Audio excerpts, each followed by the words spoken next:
Hello friends, आज मैं आपके साथ इकोनॉमिक्स का एक और टॉपिक लेके आया हूँ और टॉपिक का नाम है बैलेंस ऑफ पेमेंट। इस वीडियो में मैं डिस्कस करूंगा बैलेंस ऑफ पेमेंट का मीनिंग क्या है और आपने अगर 3 मार्क्स या 6 मार्क्स में ये क्वेश्चन आ जाता है तो कैसे लिखना है। ठीक है। और शुरू करने से पहले बता दूं कि चैप्टर का नाम भी बैलेंस ऑफ पेमेंट ही है। तो चलिए शुरू करते हैं। पहले थोड़ा सा इंट्रोडक्शन देंगे। All the countries of the world trade with each other in order to increase their standards of living।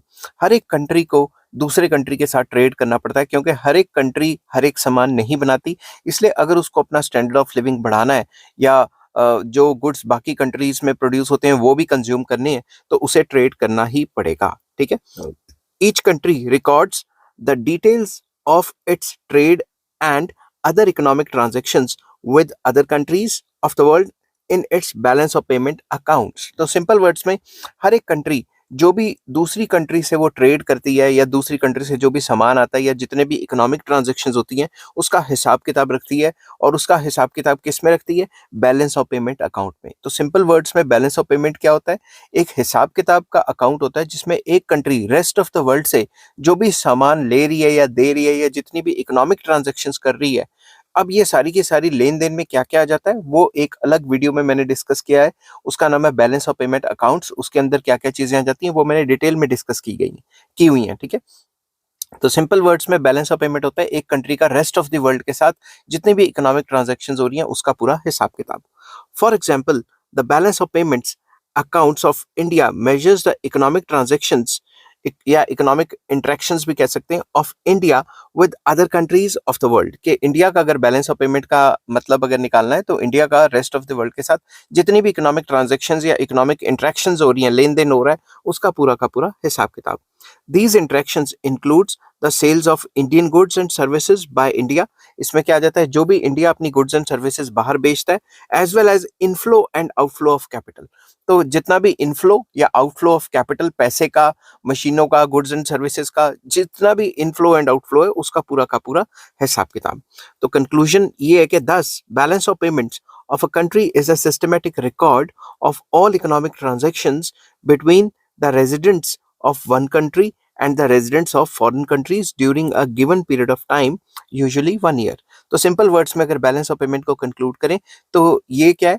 एक कंट्री का रेस्ट ऑफ द वर्ल्ड के साथ जितना भी इकोनॉमिक ट्रांजेक्शन हो रही हैं उसका हिसाब किताब एक गिवन टाइम पीरियड में। Given time period usually one year होता है। ठीक है। तो बैलेंस ऑफ पेमेंट को समझने के लिए आपको ये 3 इंपॉर्टेंट पॉइंट्स जानने बहुत जरूरी हैं। It is important to note 3 important points in the definition of balance of payments. Number 1, balance of payments refers to systematic record of all economic transactions of one country with other countries. तो basically balance of payment क्या है? एक systematic record है जिसमें पैसा जो आ रहा है वो भी रिकॉर्ड किया जाएगा, जो जा रहा है वो भी रिकॉर्ड किया जाएगा, जितनी भी इकोनॉमिक ट्रांजैक्शंस है, पैसा, गुड्स, सर्विसेज, सबको नोट किया जाएगा। ठीक है। अब इकोनॉमिक ट्रांजैक्शंस में बेसिकली क्या क्या है? Economic transactions relate to flow of economic goods, services and assets. तो इकोनॉमिक ट्रांजैक्शंस में जो भी फ्लो ऑफ गुड्स है, इकोनॉमिक गुड्स, सर्विसेज और जितने भी एसेट्स का लेन देन हो रहा है वो सारा का सारा आ जाता है। Normally an economic transaction involves a payment and receipt of money in exchange for these flows. तो नॉर्मली अगर हम देखें जब भी हम कोई गुड बाहर बेचते हैं तो उसके बदले पैसा मिलेगा, या बाहर से कोई गुड खरीदते हैं तो उसके बदले पैसा देना पड़ेगा। But some economic flows may take place without any payment such as gifts from abroad. तो कुछ इकोनॉमिक फ्लोज ऐसे होते हैं जिनके बदले हमें पैसे नहीं देने पड़ते, जैसे गिफ्ट्स फ्रॉम अब्रॉड जो आ जाते हैं, जो बाहर के जो कंट्रीज हैं या फिर बाहर के लोग हैं जो हमारे कंट्री में गिफ्ट्स वगैरह देंगे या हमें भी देने पड़ सकते हैं। Such economic flows are of the nature of transfer payments. इन टाइप के फ्लोज को हम ट्रांसफर पेमेंट्स कहते हैं। इनको यूनिलेटरल पेमेंट्स भी कहा जाता है क्योंकि ये वन साइडेड होते हैं, इनके बदले कुछ रिवॉर्ड वगैरह नहीं मिलता। दस balance of payments is a record of all receipts and payments of a country with other countries which arise out of international transactions। तो बैलेंस ऑफ पेमेंट में वो सारी चीजें आ जाती हैं कंट्री की जो कि अराइज होती हैं इंटरनेशनल ट्रांजैक्शंस की वजह से, मतलब एक कंट्री का रेस्ट ऑफ द वर्ल्ड के साथ लेन देन जितना भी चल रहा है। तो ये तो था पहला पॉइंट जिसमें मैंने बताया कि इकोनॉमिक ट्रांजैक्शंस में क्या क्या आ जाता है।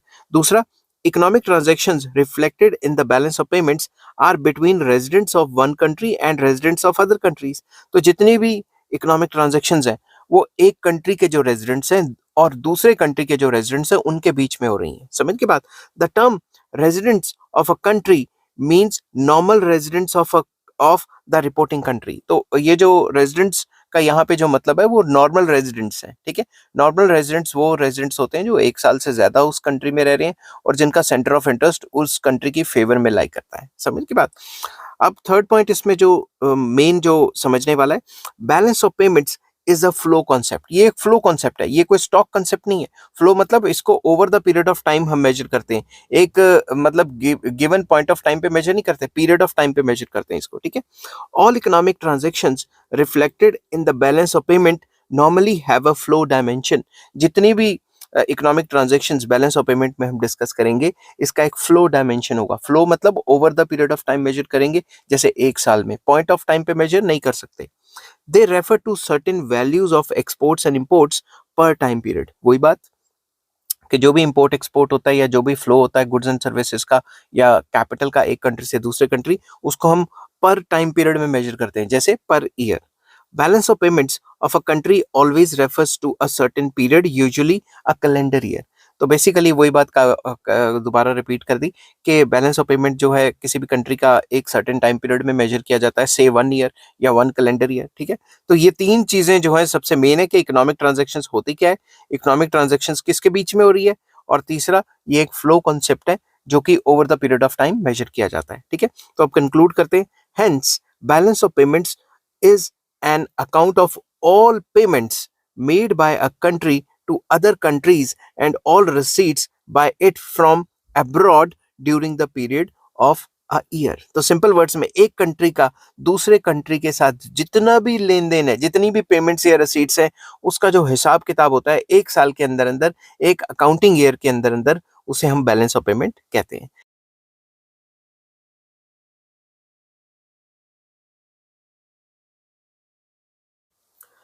हेलो फ्रेंड्स, आज मैं आपके साथ इकोनॉमिक्स का एक और टॉपिक लेके आया हूँ और टॉपिक का नाम है components of balance of payments. पिछली वीडियो में मैंने डिस्कस किया था कि बैलेंस ऑफ पेमेंट होता क्या डिटेल में, और इस वीडियो में मैं डिस्कस करूंगा बैलेंस ऑफ पेमेंट के मेन कंपोनेंट्स कौन कौन से हैं। शुरू करने से पहले बता दूं कि चैप्टर का नाम है बैलेंस ऑफ पेमेंट्स और इस चैप्टर के सारे लिंक्स आपको इस वीडियो की डिस्क्रिप्शन में मिल जाएंगे। तो चलिए शुरू करते हैं। The items included in the balance of payments are called components of balance of payments। Balance of payments के अंदर जितनी भी आइटम्स आ जाती हैं उन्हें हम बैलेंस ऑफ पेमेंट के कंपोनेंट्स कहते हैं। Balance of payments accounts of a country has two sides, namely credit जिसको रिसीट्स भी कहते हैं एंड डेबिट जिसको पेमेंट्स भी कहते हैं। तो बैलेंस ऑफ पेमेंट की दो साइड्स होती हैं, एक तरफ हम रिसीट्स लिखते हैं और दूसरी तरफ हम पेमेंट्स लिखते हैं। रिसीट्स मतलब जो हमें मिली, पेमेंट्स मतलब जो हमने बाहर पे की। समझ गए बात। Each transaction is the balance or each transaction in the balance of payments such as export and import of goods is recorded and classified according to the payments and receipts that would arise from it। Simple words में जब भी हम export करेंगे तो उसके बदले हमें receipts मिलेंगी, हमें कुछ पैसा मिलेगा, और जब भी हम इंपोर्ट करेंगे, कोई गुड्स बाहर से गुड्स या सर्विसेज मंगाएंगे तो उसके बदले हमें पेमेंट करनी पड़ेगी। समझ की बात। तो इनको रिकॉर्ड करके रखा जाएगा, ठीक है, बैलेंस ऑफ पेमेंट अकाउंट्स में। Payments made by a country's residents to foreigners is are called debits and those received from the foreigners are termed as credits. तो सिंपल वर्ड्स में जो भी पेमेंट्स हम रेस्ट ऑफ द वर्ल्ड या foreigners को करते हैं उसे डेबिट्स अकाउंट में डाला जाता है, डेबिट्स कहा जाता है, और दूसरी तरफ जो भी हम पेमेंट रिसीव करते हैं उसे क्रेडिट्स कहा जाता है, ठीक है। Any item that enables a country to acquire foreign currency is recorded as a credit item, and any item that gives rise to use or spending of the foreign currency is recorded as debit item in the balance of payments। अब कोई भी ऐसा काम या कोई भी ऐसी situation जिसमें हमें बाहर से फॉरेन करेंसी आ रही है, वो आइटम जो है वो क्रेडिट आइटम में इंक्लूड हो जाएगी, क्रेडिट अकाउंट में आ जाएगी। और कोई भी ऐसी सिचुएशन जिसमें फॉरेन करेंसी हमारी कंट्री से बाहर जा रही है या हम खर्चा कर रहे हैं बाहर, तो फॉरेन करेंसी जैसे बाहर जा रही है उसको डेबिट आइटम या डेबिट अकाउंट में ऐड कर देंगे बैलेंस ऑफ पेमेंट के, ठीक है।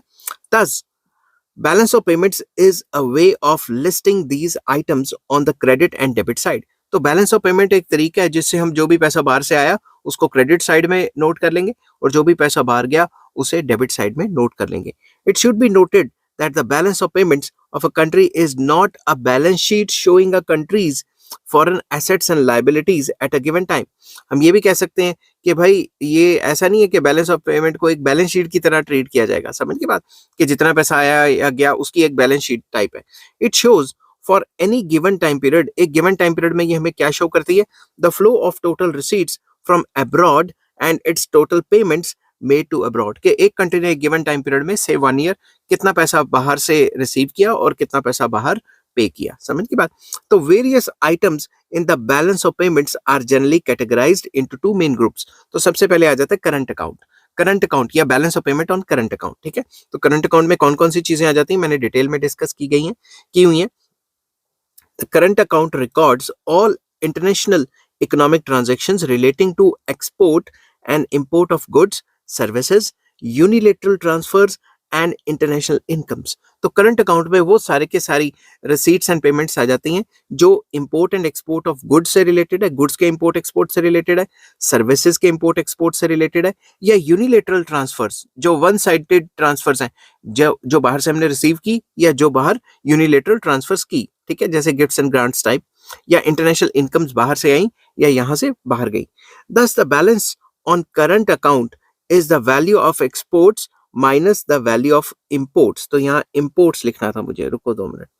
इंपोर्ट्स, तो एक्सपोर्ट और इंपोर्ट्स की वैल्यू को अगर हम आपस में माइनस कर दें तो जो भी बचा उसे हम कहेंगे बैलेंस ऑन करंट अकाउंट। इसके ऊपर मैंने अलग से एक वीडियो भी बनाई हुई है, adjusted for international incomes and net transfers.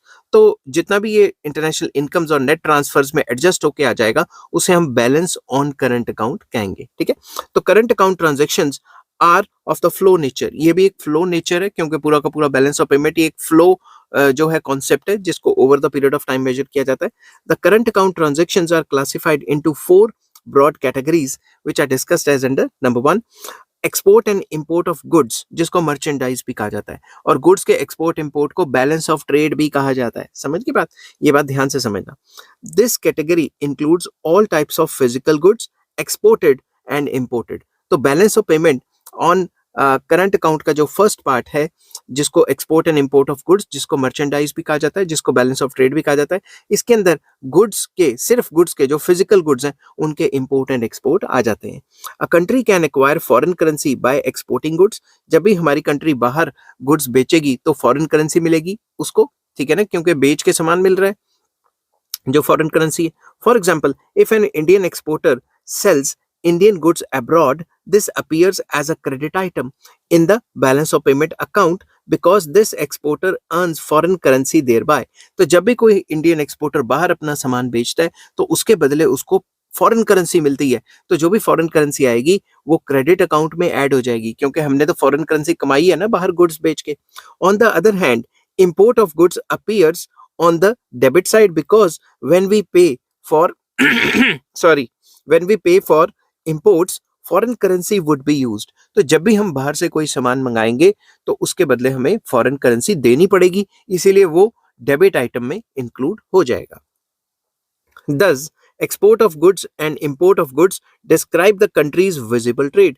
तो ये जो export of goods and import of goods है इसको visible trade भी कहा जाता है क्योंकि physical shape and size होती है ना goods की।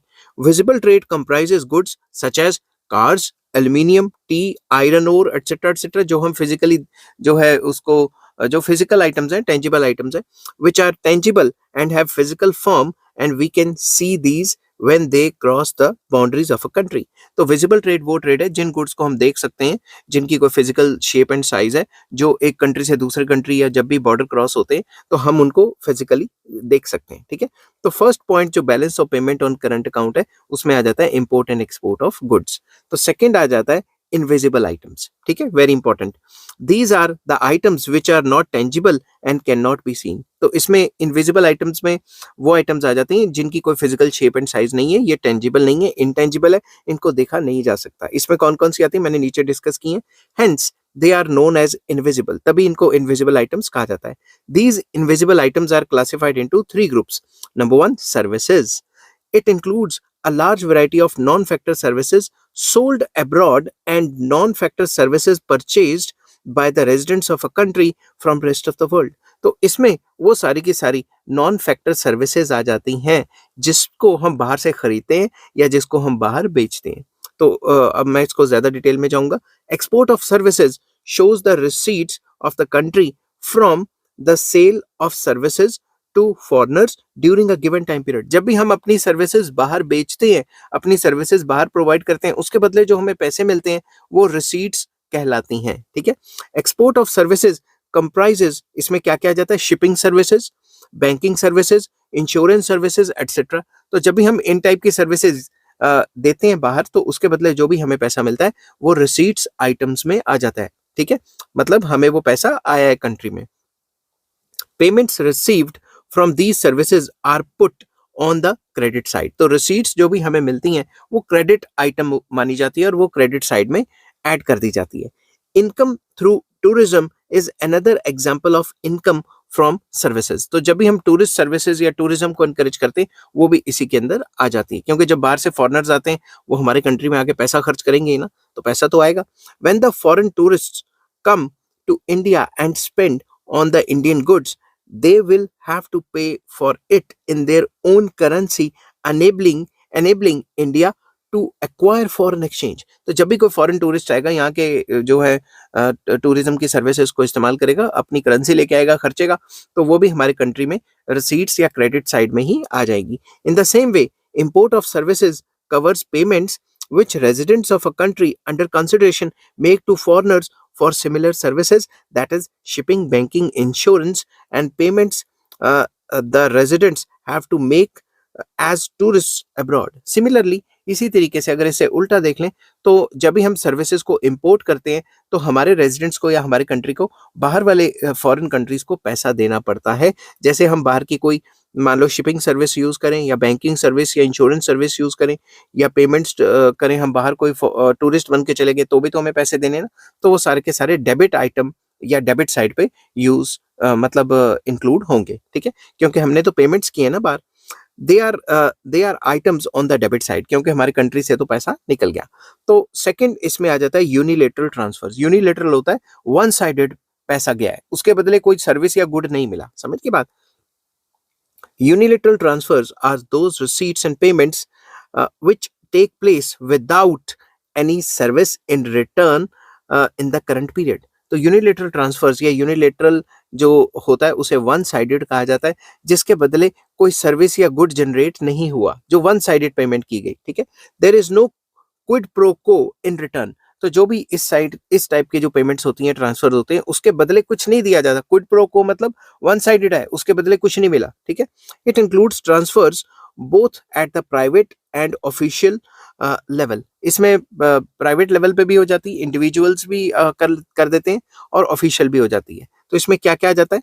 Unilateral transfers are the receipts which the residents of a country receives for free without any payment in return. तो ये ट्रांसफर्स वो ट्रांसफर्स हैं जो फ्री में आ जाते हैं, वन साइडेड हो जाते हैं, उसके बदले कोई पेमेंट या कुछ नहीं करना पड़ता। Examples of this kind of receipts are gifts, donations etcetera etcetera. जैसे बाहर से कोई गिफ्ट्स रिसीव कर लिए, वन साइडेड थे, उसके बदले कुछ देना तो नहीं पड़ा। डोनेशंस वगैरह जो बाहर से आती हैं वो भी वन साइडेड होती हैं। Which the residents of a country receive from abroad, that is from relatives. क्या पता रिलेटिव्स ने गिफ्ट्स एंड ग्रांट्स दे दिए। Friends and governments of other countries. कभी कभी जो अमीर कंट्रीज होते हैं वो गरीब कंट्रीज को गिफ्ट्स एंड ग्रांट्स की फॉर्म में जो है हेल्प कर देती हैं। ठीक है, cash remittance by the people settled in other countries to their families is also a transfer receipt। तो बेसिकली अगर आपका कोई रिश्तेदार फॉरेन कंट्री में रहता है और आपको पैसे भेज देता है इमरजेंसी के टाइम पे आपको जरूरत है, तो वो भी एक टाइप का ट्रांसफर रिसीट मानी जाएगी। ठीक है, जितनी भी इंडेमनिटी पेमेंट्स हैं, that is payment made for damages incurred during a war made by other countries is also an example of transfer receipt.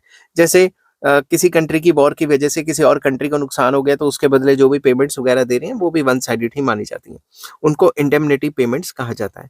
ठीक है, these are the items on the credit side, क्योंकि पैसा तो हमारे country में आया है, वो क्रेडिट साइड है। अगर हमने दिए हैं ऐसे टाइप के पैसे किसी और कंट्री को या रेस्ट ऑफ द वर्ल्ड को, तो वो डेबिट साइड में आ जाएगा। In the same way unilateral transfer payments, that is gifts, indemnities etcetera made to foreigners और to other countries appear on the debit side. तो वही वाली बात कि अगर हम इस टाइप की पेमेंट कर रहे हैं तो वो डेबिट साइड में आ जाएगी। तो इसका जो थर्ड पार्ट है वो आ जाता है incomes. Very important. Incomes are classified into investment income and compensation of employees. तो इनकम्स जो है इस अकाउंट में दो टाइप की मानी जाती हैं, एक तो आ जाती है इन्वेस्टमेंट इनकम और दूसरी आ जाती है compensation, very important, compensation of employees. Investment income comprises, investment income में क्या क्या आ जाता है, interest, dividends, profits etcetera which the residents of a country earn from investment made abroad। तो इन्वेस्टमेंट इनकम्स में वो इनकम्स आ जाती हैं जो कि हमारे रेजिडेंट्स ने बाहर पैसा लगाया उसके बदले जो इनकम्स जनरेट हो रही हैं, या फिर जो फॉरेनर्स हैं हमारे यहाँ पैसा लगाया उसके बदले जो इनकम्स जनरेट हो रही हैं। एग्जांपल है इसका इंटरेस्ट, डिविडेंड्स या प्रॉफिट्स, ठीक है। और भी कई एग्जांपल्स हो सकते हैं। Interest and dividends on foreign loans and investment respectively provide foreign currency. तो जब भी हम बाहर कहीं इन्वेस्टमेंट करते हैं तो हमें इंटरेस्ट रिसीव होता है या फिर डिविडेंड्स आ जाते हैं, ठीक है, फॉरेन लोन्स पे या इन्वेस्टमेंट्स जो भी हमने किए हैं। तो जब भी बाहर से जो पैसे आएंगे, ध्यान से समझना, जो बाहर से पैसे आएंगे वो क्रेडिट साइड में इंक्लूड होंगे, ठीक है। These items are entered on the credit side, क्योंकि हमने रिसीव किया ये पेमेंट्स अगर हम कहीं बाहर इन्वेस्टमेंट्स करते हैं। Similarly payments for capital services like interest and dividends made by the residents of a country to foreign countries because of foreign loans and investments are items on debit side। अगर हमने कोई loan लिया है या फिर हमारे country में कोई इन्वेस्टमेंट्स हुई हैं और हमने फॉरेन कंट्रीज को इन टाइप की पेमेंट्स की हैं तो वो डेबिट साइड में आ जाएंगी, क्योंकि हमारी कंट्री से पैसा बाहर गया है ना। Compensation of employees includes, compensation of employees में क्या आ जाता है, wages and salaries etcetera received by residents of a country from non residents. तो नॉन रेजिडेंट से जितने भी हमने जो काम करके सैलरीज या वेजेस ली हैं उन्हें कंपनसेशन ऑफ एम्प्लॉइज कहा जाता है। These earnings are entered on the credit side since a country is able to acquire foreign exchange thereby. अगर हमारे बंदे बाहर जाके काम करते हैं तो उनको जो भी वेजेस एंड सैलरीज मिलती हैं और वो अपने कंट्री में भेजते हैं तो हमारे कंट्री में पैसा आया ना, तो वो कहाँ पे आ जाएगा, क्रेडिट साइड में। इन the same way income payments to abroad covers payments which residents of a country under consideration make to non-residents for labor services in the form of wages and salaries, जो है वो सारी की सारी जो है वो जो है डेबिट साइड में आ जाएंगी, ठीक है। तो इन द सेम वे कंसिडर करते हैं हम जितने भी हमने सर्विसेज बाहर वालों के लिए उसके बदले जो भी हम उनको पेमेंट देंगे वो डेबिट साइड में आ जाएंगी, ठीक है। तो जो पैसे आए क्रेडिट साइड, जो पैसे गए वो डेबिट साइड, ठीक है। अब सेकंड टाइप का अकाउंट आ जाता है कैपिटल अकाउंट। तो सबसे पहले आ जाता है करंट अकाउंट। करंट अकाउंट में हमने क्या क्या पढ़ा, करंट अकाउंट में हमने पढ़ा सबसे पहले विजिबल आइटम्स, जो फिजिकल जिनकी शेप एंड साइज है, जिनको मर्चेंडाइज भी कहा जाता है। दूसरे नंबर पे पढ़ा इनविजिबल आइटम्स, जिसमें सर्विसेज आ जाती थी और यूनिलैटरल ट्रांसफर्स आ जाते थे और इनकम्स आ जाती थी, ठीक है। अब हम सेकंड टाइप का अकाउंट पढ़ रहे हैं, balance of payment on capital account, ठीक है, very important. The capital account records all economic transactions relating to change in assets, both financial and physical। तो बेसिकली इसमें वो सारी की सारी आइटम्स आ जाती हैं जो एसेट लाइबिलिटी को चेंज करती हैं, जो बेसिकली एसेट्स एंड लाइबिलिटीज के जो लेवल चल रहे हैं उनको चेंज कर देती हैं, वो कैपिटल अकाउंट में आ जाती हैं। इसको और डिस्कस करेंगे डिटेल में। It is a record of short term and long term capital transactions, both private and official. इसमें short term and long term capital transactions आ जाती हैं जो प्राइवेट लेवल पे भी हो सकती हैं और ऑफिशियल लेवल पे भी हो सकती हैं। कैसे? Capital account transactions change the capital stock of the country. इसमें क्या है, जो स्टॉक है, जो कैपिटल स्टॉक है कंट्री का, वो चेंज हो जाता है, प्लस माइनस में चला जाता है, ठीक है, प्लस में भी माइनस में भी। They are mostly of stock nature. Basically इसमें जितनी आइटम्स आ जाती हैं वो स्टॉक नेचर की हो जाती हैं, क्योंकि एक पॉइंट ऑफ टाइम पे हम मेजर करते हैं इन चीजों को। तो capital account transactions includes capital receipts and capital payments. इसमें कैपिटल रिसीट्स जो हमारे कंट्री में आई या कैपिटल पेमेंट्स जो हमने की, बाहर पेमेंट्स की, वो आ जाती हैं। These relates to international movements of long term and short term capital, के इसके अंदर जितनी भी short term and long term capital movements है एक कंट्री की रेस्ट ऑफ द वर्ल्ड के साथ, वो सारी की सारी हम पढ़ते हैं। इसको ज्यादा डिटेल में जाऊंगा। When the residents of a country borrow from abroad we say they are importing capital. जब भी एक country rest of the world से बोरो करता है पैसे, तो उसे हम क्या कहते हैं कि वो कैपिटल इंपोर्ट कर रहा है, वो पूंजी को इंपोर्ट कर रहा है। तो जब भी बोरो करेगा तो पैसा तो हमारे कंट्री में आया ना, तो वो रिसीट्स आइटम या डेबिट आइटम में, क्रेडिट आइटम में इंक्लूड हो जाएगा। मेरे मुंह से डेबिट निकल गया, क्रेडिट में इंक्लूड होगा, ठीक है। They would acquire foreign currency and it will be entered as credit item. तो जब भी हम किसी कंट्री से लोन लेते हैं या हमारे इंडिविजुअल्स फॉरेन से लोन लेते हैं तो वो क्रेडिट आइटम में आ जाते हैं, क्योंकि हमारे कंट्री में पैसा आया है। On the other hand when the residents of a country invest abroad, अगर हमारी जो रेजिडेंट्स हैं वो कहीं बाहर इन्वेस्ट करते हैं या बाहर पैसा बोरिंग्स वगैरह में दे देते हैं, then that are we can say that they are exporting capital, वो बाहर पैसे एक्सपोर्ट कर रहे हैं. In order to do this they need to obtain foreign currency. तो अगर उनको इस टाइप का इन्वेस्टमेंट करना है, मान लो आपको या मेरे को फॉरेन कंट्री में जाके पैसा लगाना है या कुछ करना है, पैसे से रिलेटेड ट्रांजेक्शन्स करनी है, तो इसमें फॉरेन करेंसी चाहिए होती है. They generate demand for foreign currency, इसकी वजह से फॉरेन करेंसी की डिमांड जनरेट होती है. This transaction is therefore debit item in the balance of payment account. तो जब भी हम अपना पैसा कहीं बाहर इन्वेस्ट वगैरह कर रहे हैं तो इसको डेबिट आइटम के अंदर इंक्लूड किया जाएगा, क्योंकि पैसा तो हमारे कंट्री से निकल के बाहर जा रहा है ना. अब मेन बात आ जाती है कि capital movements can take various forms. ये जो कैपिटल मूवमेंट्स हैं ये कई फॉर्म्स में हो सकती हैं. कौन कौन सी? Number one, firstly the government, corporations or individuals of a particular country may take loans from the government, corporations and individuals of foreign countries or from the international financial institution. तो first form हो सकती है कि government या कोई company या individual बाहर से लोन ले या बाहर लोन दे. सिंपल सी बात है, ठीक है.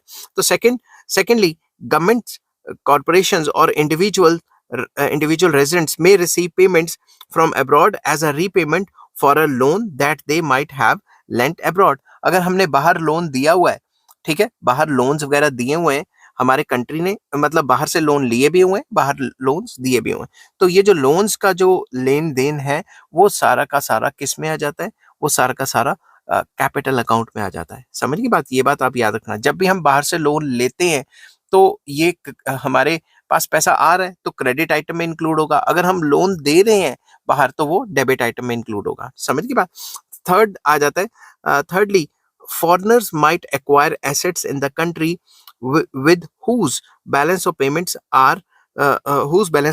we are concerned.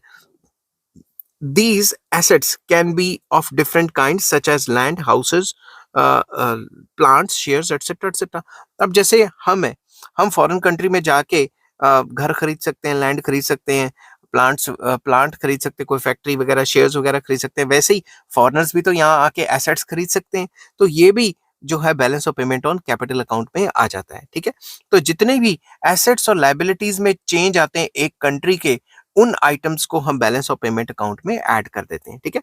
Fourthly, changes in country's stock of gold or reserve of foreign currency are also included here. तो एक कंट्री में जो गोल्ड की मूवमेंट है एक कंट्री से दूसरे कंट्री, वो भी तो एसेट लायबिलिटी के स्टेटस को चेंज करेगी ना. तो अगर मान लो हमने गोल्ड किसी और कंट्री को बेचा, तो गोल्ड बेचेंगे तो हमें उसके बदले पैसे मिलेंगे. जो पैसे मिलेंगे वो कहाँ पे आ जाएंगे? वो हमारे क्रेडिट साइड पे आ जाएंगे, रिसीट्स में आ जाएंगे. और जो भी हमने गोल्ड खरीदा उसके बदले जो पैसे दिए, तो जब हम गोल्ड खरीदते हैं फॉरेन कंट्री से और उसके बदले उसको पैसे जाते हैं तो वो पेमेंट साइड पे आ जाएंगे. ठीक है. All these transactions will be entered as credit item. तो बेसिकली यहाँ ये बताया कि जो भी हमने ये चीजें रिसीव की हैं वो क्रेडिट आइटम में आ जाती हैं. तो मैंने आपको इसके साथ उल्टा भी करके बता दिया कि अगर हम देते हैं तो जो पैसा बाहर चला जाता है तो उसे डेबिट आइटम भी कहा जाता है. तो यहाँ तो वन साइडेड लिखा है, इसको मैंने अपोजिट करके टू साइडेड आपको बता दिया. ठीक है. एनालॉगसली, if residents of a country acquire foreign assets in the form of land and houses abroad or foreign shares, or if the government, corporations or individuals were to give loans to residents of other countries, or if the loans taken earlier were to be repaid, all these transactions will be entered in the debit items. तो ये जो चार point लिखे हैं इनसे उल्टा यहाँ पे लिख दिया कि अगर ये सारा का सारा उल्टा होता है तो ये डेबिट साइड में होगा, हमारे कंट्री से पैसा बाहर चला जाएगा.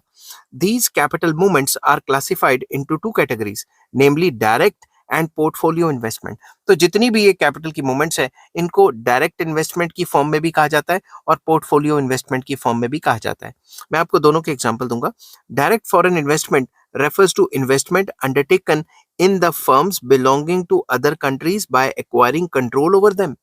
तो बेसिकली डायरेक्ट फॉरेन इन्वेस्टमेंट या एफडीआई, इसको फॉरेन डायरेक्ट इन्वेस्टमेंट भी कहा जाता है. इसका मतलब होता है बाहर से कोई कंपनी आई और खुद की कंपनी खोल ली. For example BMW, Audi India में आई, उन्होंने मर्सिडीज वगैरह इंडिया में आई, उन्होंने खुद के प्लांट्स लगा लिए, उन्हें क्या कहेंगे? Direct foreign investments. For example, residents of a country may undertake direct investment in India either by setting up a plant or through acquisition of an Indian firm. तो वो क्या करेंगे, रेजिडेंट्स बाहर से आएंगे और या तो खुद की कंपनी खोलेंगे या कोई चलती हुई कंपनी को पूरा का पूरा खरीद लेंगे। सिमिलरली इंडियंस में invest in the foreign firms, Indian भी तो फॉरेन फर्म्स में जाके वहां अपनी कंपनियां वगैरह खोल सकते हैं, ठीक है। तो जब हम बाहर जाके खोलेंगे तो पैसा तो बाहर चला जाएगा, जब पैसा बाहर चला जाएगा तो उसको हम सिंपल वर्ड्स में पैसा आता है क्रेडिट साइड, पैसा जाता है डेबिट साइड, ठीक है। अब दूसरी बात जो मैंने आपको बताई थी, मैं बताऊंगा पोर्टफोलियो इन्वेस्टमेंट क्या होता है। तो पोर्टफोलियो इन्वेस्टमेंट का मतलब ये होता है कि आप जो फॉरेनर्स हैं, जो फॉरेन पोर्टफोलियो इन्वेस्टमेंट है उसके बारे में बताऊंगा। तो मान लो बाहर के फॉरेनर्स इंडिया के अंदर आते हैं और इंडियन कंपनीज के शेयर्स खरीद लेते हैं, पूरी की पूरी कंपनी नहीं खरीद लेते, कोई चलती हुई कंपनी का शेयर खरीद लेते हैं, उसे पोर्टफोलियो इन्वेस्टमेंट कहते हैं। तो जब भी फॉरेन पोर्टफोलियो इन्वेस्टर्स हमारे कंट्री में आते हैं तो रिलायंस का, टाटा का या कोई भी शेयर खरीदते हैं तो उसको पोर्टफोलियो इन्वेस्टमेंट कहा जाता है, जिसकी वजह से हमारे कंट्री में पैसा इनफ्लो हो रहा है, ठीक है। तो वो क्रेडिट आइटम में इंक्लूड हो गया। मगर अगर हमारे कंट्री के बंदे बाहर किसी और कंट्री में जाके उस कंपनी के या कंट्री के जो कंपनियां चल रही हैं, जैसे टेस्ला के शेयर खरीद लिए, एप्पल के शेयर खरीद लिए, तो उसको भी पोर्टफोलियो इन्वेस्टमेंट कहा जाएगा, मगर उसमें पैसा हमारे कंट्री से तो बाहर चला गया। तो जब भी हमारे कंट्री से पैसा बाहर जाता है वो डेबिट आइटम में इंक्लूड कर दिया जाता है, ठीक है। On the other hand, is the form of investment under which companies or residents of a country purchase shares of a foreign companies or buy bonds issued by the foreign governments. तो इसमें आप shares के साथ साथ bonds में भी investment include कर सकते हो।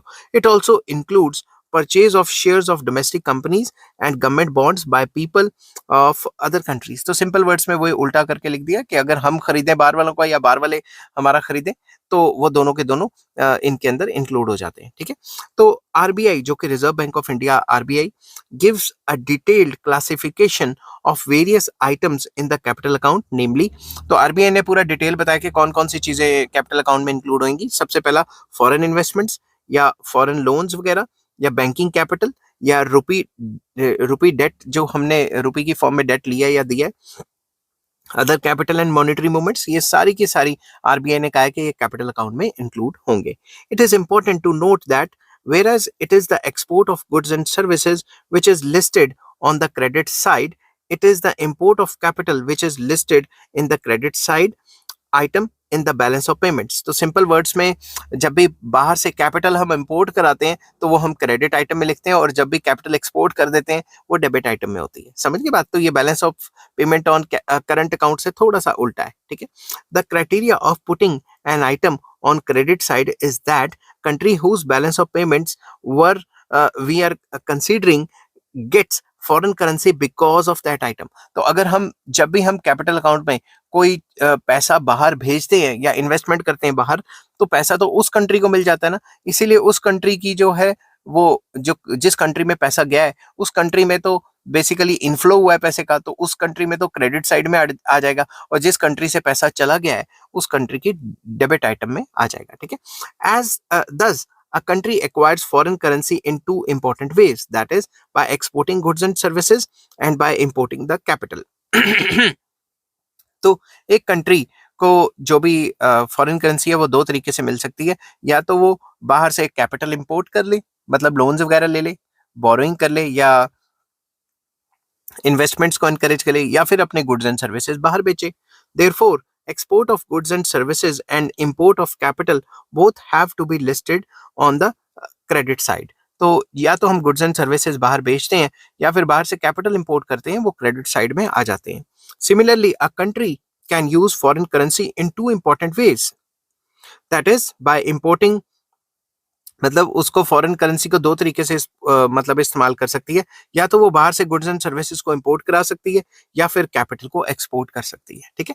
Therefore import of goods and services and export of capital R listed on the debit side. तो सिंपल वर्ड्स में जब भी हमारे कंट्री में फॉरेन करेंसी आ रही है, चाहे गुड्स एंड सर्विसेज बेच के या कैपिटल को इंपोर्ट करवा के, वो क्रेडिट साइड में आ जाती है, और अगर हमारी कंट्री से करेंसी जा रही है बोल बोल के गला जो है बैठ जाता है, गुड्स एंड सर्विसेज खरीद रहे हैं बाहर से या फिर कैपिटल को एक्सपोर्ट कर रहे हैं, तो फॉरेन करेंसी जा रही है हमारे कंट्री से, तो वो डेबिट साइड में आ जाती है। तो आई होप ये वीडियो आपको पसंद आई होगी।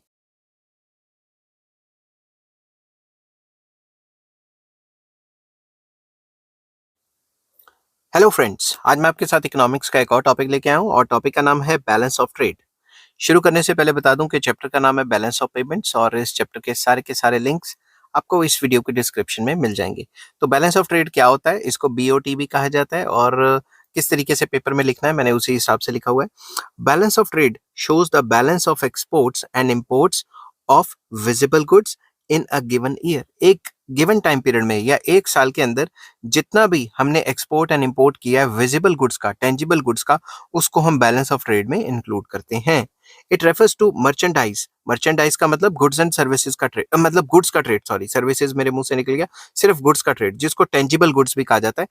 तो it refers to merchandise portion of balance of payments, meaning that it is the difference between the value of goods exported and the value of goods imported during a year। तो simple words में अगर हमने balance of trade देखना है तो it is export of goods minus um मतलब import of goods. Goods मतलब visible goods, ठीक है, टेंजिबल गुड्स की बात हो रही है यहाँ पे। The balance of trade need not balance, तो मतलब बैलेंस ऑफ ट्रेड जरूरी नहीं है कि बैलेंस हो, मतलब ये जरूरी नहीं है कि export of goods and import of जो गुड्स हैं वो बराबर हो। If a country exports more goods than imports it has a favourable और सरप्लस बैलेंस ऑफ ट्रेड। तो सिंपल वर्ड्स में अगर गुड्स के एक्सपोर्ट्स ज्यादा हैं और इंपोर्ट ऑफ गुड्स कम है तो हमें क्या है, फेवरेबल या सरप्लस बैलेंस ऑफ ट्रेड है, ठीक है। On the other hand if it imports goods more than its exports, it has sorry, it has unfavorable balance of trade or deficit in the balance of trade। Simple words में अगर उल्टा चलें तो export of goods अगर हमारे ज्यादा हो रहे हैं, उल्टा बोल रहा हूँ, कम हो रहे हैं, और इंपोर्ट ऑफ गुड्स जो है वो ज्यादा हो रहे हैं, तो हमें क्या है, डेफिसिट मतलब लॉस हो रहा है, अनफेवरेबल बैलेंस ऑफ ट्रेड है हमारा, ठीक है। For example, if India exports goods worth rupees 6500 crore and imports the value of goods of rupees 8000 crore, it has a deficit in its balance of trade of rupees 1500 crore. तो simple words में अगर हम बाहर से जो goods बेचते हैं वो हैं 6500 करोड़ के और बाहर से खरीदते हैं 8000 करोड़ के, तो हमें 1500 करोड़ का लॉस हो रहा है। सिंपल सा एग्जांपल है ये। तो बैलेंस ऑफ ट्रेड का फॉर्मूला है export of goods minus import of goods. तो ये छोटा सा कॉन्सेप्ट था कि बैलेंस ऑफ ट्रेड होता क्या है, ये बैलेंस हो भी सकता है और बैलेंस नहीं भी हो सकता, ठीक है। तो सिर्फ बैलेंस ऑफ पेमेंट में गुड्स का एक्सपोर्ट इंपोर्ट आता है। गुड्स मतलब फिजिकल गुड्स जिनकी फिजिकल शेप एंड साइज है, टेंजिबल गुड्स भी कहते हैं इसको, और इसको मर्चेंडाइज भी कहा जाता है।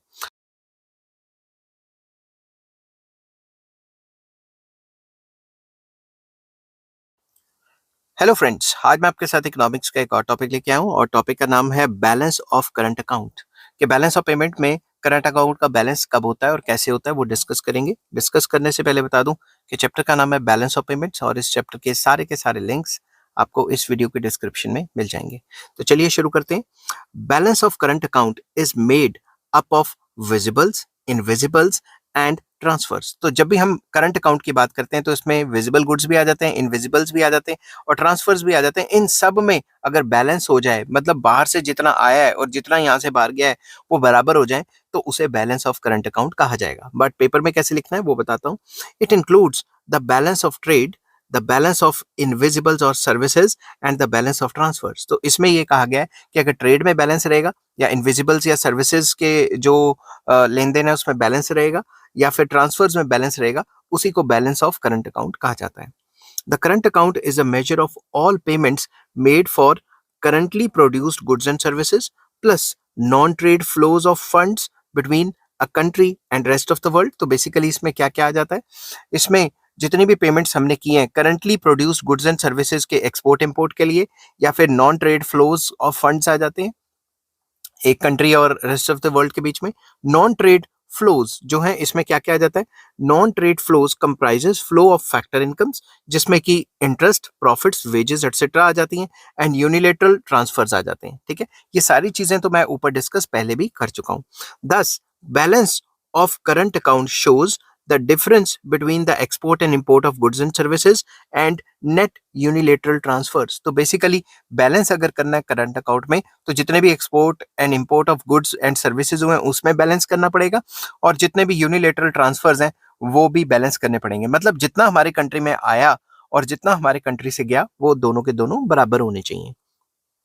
Since transfers are relatively an unimportant item, जो ट्रांसफर्स है वो इतनी ज्यादा इंपॉर्टेंट आइटम नहीं है, therefore balance of current account refers to balance of import and export of goods and services including factor services. तो यूनिलेटरल ट्रांसफर्स इतना ज्यादा इंपॉर्टेंट नहीं मानी जाती, इसलिए हम ज्यादा फोकस यहाँ पे करते हैं export and import of goods and services को, जिसमें फैक्टर सर्विसेज भी हम इंक्लूड करते हैं। ठीक है, तो it is made up of mainly trade balance. इसमें क्या किया जाता है? ट्रेड बैलेंस मतलब गुड्स का balance, invisible balance basically services का बैलेंस, मतलब जितनी सर्विसेज हमने बाहर से ली हैं उतनी वैल्यू की बाहर दी भी है।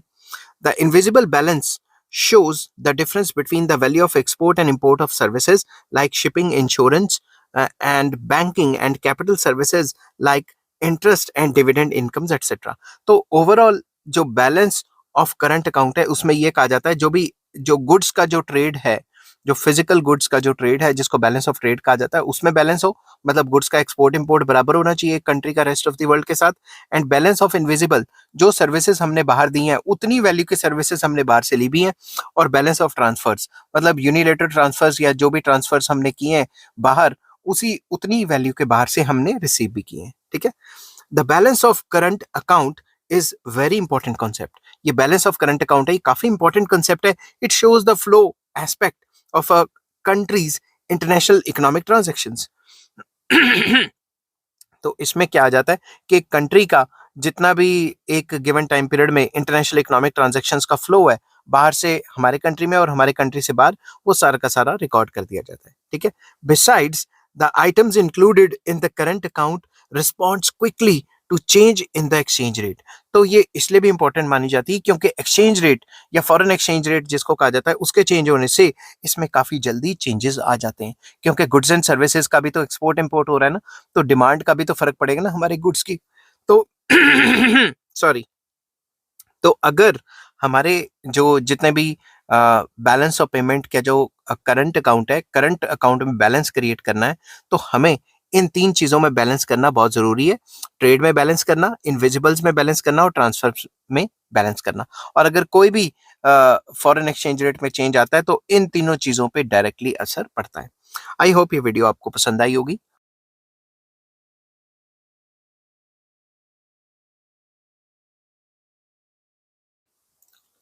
हेलो फ्रेंड्स, आज मैं आपके साथ इकोनॉमिक्स का एक और टॉपिक लेके आया हूँ और टॉपिक का नाम है balance of capital account.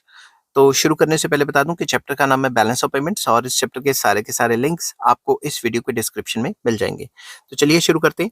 Balance of capital account refers to the balance of capital transfers, that is borrowings and lendings from abroad and sales and purchase of assets, that is export and import of capital, goods and foreign exchange from other countries। तो balance of payment on capital account तो मैं पहले discuss कर चुका हूं। अब capital account में balance का मतलब क्या होता है? बैलेंस ऑफ कैपिटल अकाउंट का मतलब होता है कि कैपिटल अकाउंट के अंदर जितनी भी आइटम्स आती हैं, जितने भी कंपोनेंट्स आते हैं, उनका एक कंट्री में आना और उनका एक कंट्री से जाना दोनों के दोनों बराबर होने चाहिए। जैसे बोरोइंग्स बाहर से जो की और जितनी हमने बाहर पैसे लेंड किए, अगर दोनों के दोनों बराबर हैं तो ये वाला आइटम बैलेंस हो गया। वैसे ही जो भी हमने एसेट्स बाहर से खरीदे और बाहर बेचे वो भी बराबर होने चाहिए। गोल्ड की मूवमेंट जितनी कंट्री में आई और जितनी कंट्री से गई वो सारी की सारी बराबर होनी चाहिए। अगर ये सारी आइटम्स आपस में लेन देन बराबर वैल्यू का होता है तो उसे हम बैलेंस ऑफ कैपिटल अकाउंट कह देते हैं। It is basically the difference between the capital receipts and capital payments. तो सिंपल वर्ड्स में ये भी कह सकते हैं कि कैपिटल अकाउंट में जितना भी हमने रिसीट्स ली और कैपिटल अकाउंट में जितनी भी हमने पेमेंट्स की, उनका हिसाब किताब या उनका डिफरेंस। ठीक है, तो बैलेंस ऑफ कैपिटल अकाउंट में क्या क्या आ जाता है? कैपिटल रिसीट्स, तो कैपिटल रिसीट्स में क्या आ जाता है? बोरिंग्स फ्रॉम अब्रॉड या कैपिटल रीपेमेंट्स बाय और sale of assets to the foreigners. ठीक है, माइनस कैपिटल पेमेंट्स, जितनी भी हमने पेमेंट्स की, जैसे कि landing capital abroad, repayments to और purchase of assets from foreigners. तो जो भी हमने कैपिटल रिसीट्स और कैपिटल पेमेंट्स की, उनका जो डिफरेंस है वो बैलेंस ऑफ कैपिटल अकाउंट कहलाता है। अगर ये दोनों आपस में बराबर हैं तो बैलेंस हो जाएगा, बराबर नहीं है तो अनबैलेंस हो जाएगा। उसको भी बैलेंस करने का तरीका है, मैं बताऊंगा आगे। दस the balance of capital account shows the difference between difference between inflows and outflows of capital। तो बेसिकली जितना भी कैपिटल का इनफ्लो हुआ है या कैपिटल का आउटफ्लो हुआ है, उसका जितना भी डिफरेंस है उसे बैलेंस ऑफ कैपिटल अकाउंट कहा जाता है। ठीक है, there are two types of capital inflows included in the capital account. तो कैपिटल अकाउंट में टू टाइप के जो फ्लोज हैं वो मेनली आ जाते हैं। एक तो होता है ऑटोनोमस कैपिटल फ्लोज और दूसरा आ जाता है अकोमोडेटिंग कैपिटल फ्लोज। ये बहुत इंपॉर्टेंट है, ये एक नंबर में अलग से भी आ जाता है। These capital flows take place because of normal economic considerations or motives like earning profits, dividends, interest or other incomes from international investments and lendings।